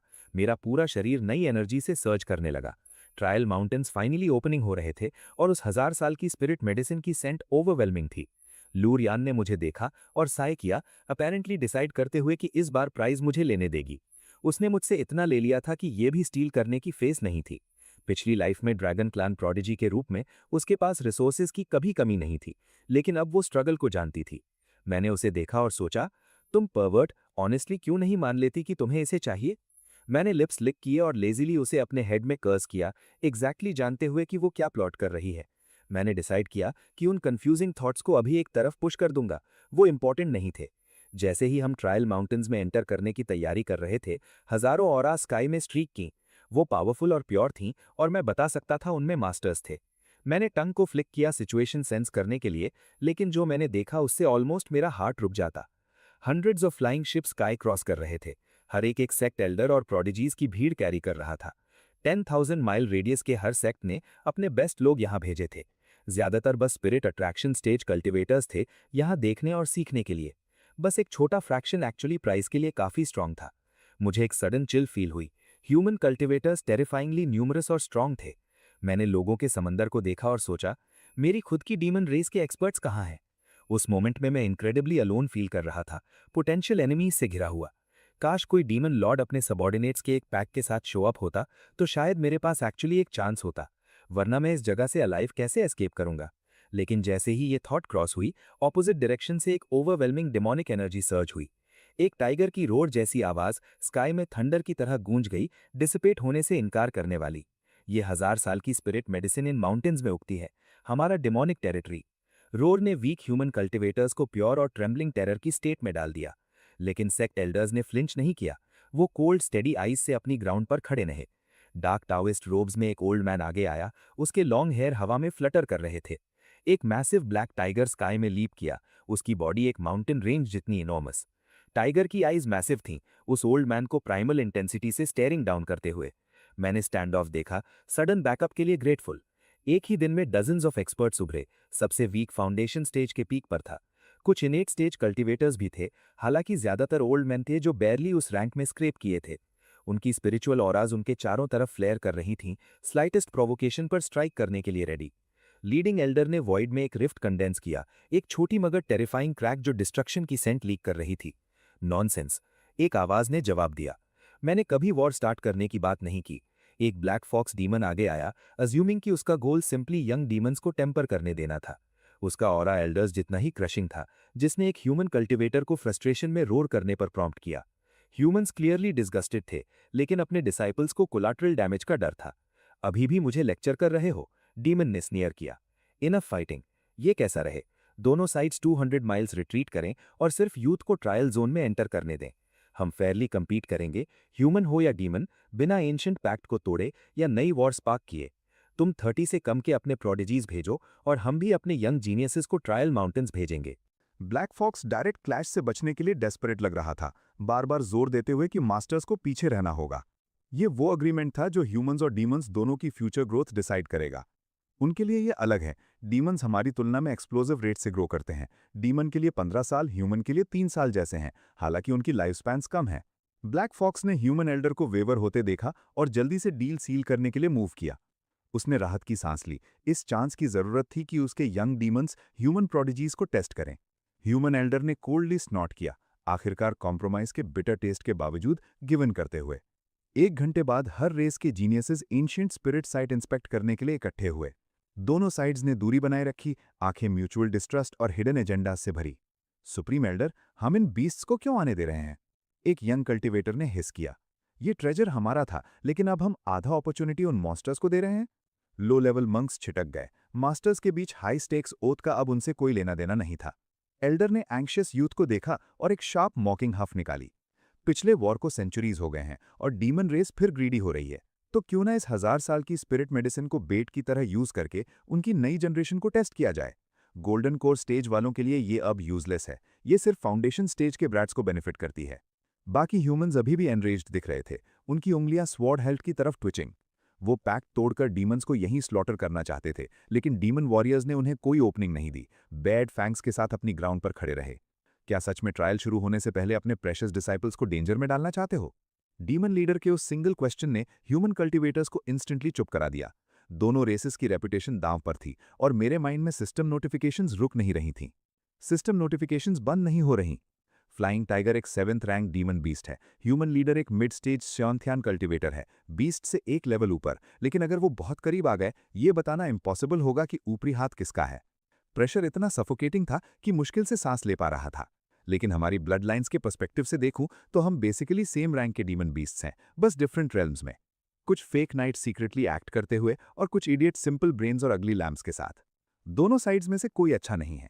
मैंने मन में स्नॉट करते हुए सोचा, फ्रस्ट्रेटेड होते हुए कि वो अपने पोटेंशियल पर खरे नहीं उतर पा रहे। इन्हें भूलो, जब ये डिस्ट्रैक्टेड हैं, मुझे साइट के अंदर रहने की जगह ढूंढनी है। जब दोनों साइड्स अपने प्रोडिजीज की तारीफ में लगे थे, हम 2 स्नेक्स चुपचाप ट्रायल्स की तरफ स्लिप हो गए। अभी ह्यूमंस और डीमंस दोनों अपनों की रक्षा के लिए डेस्परेट मेजर्स यूज कर रहे हैं। ह्यूमंस 9 स्टेट्स का ज्यादातर हिस्सा ऑक्यूपाई करते हैं, जबकि डीमंस के पास एक 10वें से भी कम है। हर कुछ 100 साल में डीमंस अपनी इन्नेट ब्लड लाइन स्किल्स से एक फाइट स्टार्ट करते हैं और अब दोनों रेसेस के बीच टेंशन अनबियरेबल होती जा रही है। ये फायर और वाटर जैसा है, किसी भी सेकंड एक्सप्लोड होने के लिए रेडी। लेकिन हम 2 छोटे स्नेक्स होने के नाते अभी हम ये सब नहीं जानते थे। सभी पार्टिसिपेंट्स की उम्र 30 से कम होनी चाहिए। मुझे उम्मीद है डीमंस कोई ट्रिक्स प्लान नहीं कर रहे। ह्यूमन एल्डर ने कहा। हमारे डीमन जीनियस क्यूलिन की उम्र 15 से कम है, तुमसे भी यही एक्सपेक्ट करते हैं। तुम ह्यूमन कल्टिवेटर्स भी कोई ट्रिक्स मत खेलना, आयु ने रिलैक्स्ड स्मर्क के साथ जवाब दिया। इसके साथ ही लीडर्स ने अग्री किया कि हर जीनियस सीक्रेट रेल में नॉर्मली एंटर करेगा। दोनों साइड्स ने ऑफिशियल ट्रायल शुरू करने से पहले अपोजिंग ग्रुप को स्क्रूटनाइज किया, लगभग 40 जीनियसेस के साथ। 9 ग्रेट स्टेट्स के रीजन में ये 40 कम से कम आधे एलीट को रिप्रेजेंट करते हैं। ये बेस्ट ऑफ द बेस्ट हैं, कम से कम उनमें से जो अपनी स्ट्रेंथ हाइड नहीं कर रहे। डीमन साइड भी सेम था, अपने 40 जीनियसेस को गैदरिंग में ला रहा था। ऊपर हर साइड के 5 ग्रेट बींग्स वॉच कर रहे थे, स्वेरिंग करते हुए कि बस तभी इंटरवीन करेंगे जब जान का खतरा हो। वॉर में इंजरीज एक्सपेक्टेड हैं और इस वैली के अंदर अल्टीमेट प्राइज है 1000 साल की स्पिरिट मेडिसिन। लेकिन वहां डिफरेंट सेक्ट्स की बरीड प्लेंटी ऑफ अदर अर्ब्स भी हैं, रिवॉर्ड्स की तरह। सेक्ट्स के लिए कॉमन मेडिसिनल अर्ब्स के साथ कंपटीशन स्पॉन्सर करना एक स्मॉल प्राइस है। जीनियसेस 100 ली वाइड कैनियन में स्कैटर हो गए, जो पैदल चलने वालों के लिए मैसिव लगता था। इन लो लेवल कल्टीवेटर्स को अर्ब्स ढूंढने और डोमिनेंस के लिए लड़ने में दिन लगेंगे। मैं डेजर्टेड माउंटेन्स के थ्रू स्लिदर करना शुरू किया, हर अर्ब जो मिल सके उसे ग्रैब करने पर फोकस्ड। मैंने डिस्कवर किया कि हर कुछ माइल्स में सिस्टम एक नए प्लांट की लोकेशन के साथ पिंग करती। मैं पूरी जगह क्लीन आउट कर रहा था, कुछ ही टाइम में अर्ब्स का एक मैसिव हॉल कलेक्ट कर लिया। ये अमेजिंग है, मैंने सोचा, लेकिन लू रानियन बस मुझे जजमेंटल लुक के साथ देख रही थी। उसके लिए ये अर्ब्स उसके प्राइवेट डिमेंशन में उगने वाले वीड्स से बेहतर नहीं थे। ये अभी के लिए हमारे यूजफुल हैं, उसने मटर किया, लेकिन इतना एक्साइटेड होने की जरूरत नहीं। उसे क्लियरली लगा मैं ओवर रिएक्ट कर रहा हूं, जिससे मुझे अनॉयंस में आंखें घुमाने का मन हुआ। अगर इतनी पिकी होनी है तो मैंने मन में सोचा, तो बाद में जो पिल्स बनाऊं उनमें से कोई मत खाना। डजन्स ऑफ माइल्स और अंदर ट्रैवल करने के बाद आखिरकार मेरा पहला ओपोनेंट मिला। एक black tiger side to side leap कर रहा था, उसके क्लॉज हर लैंडिंग पर थिक ट्री ट्रंक्स को श्रेड कर रहे, वुड स्प्लिंटर्स उड़े और येलो डस्ट ने हवा को चोक कर दिया।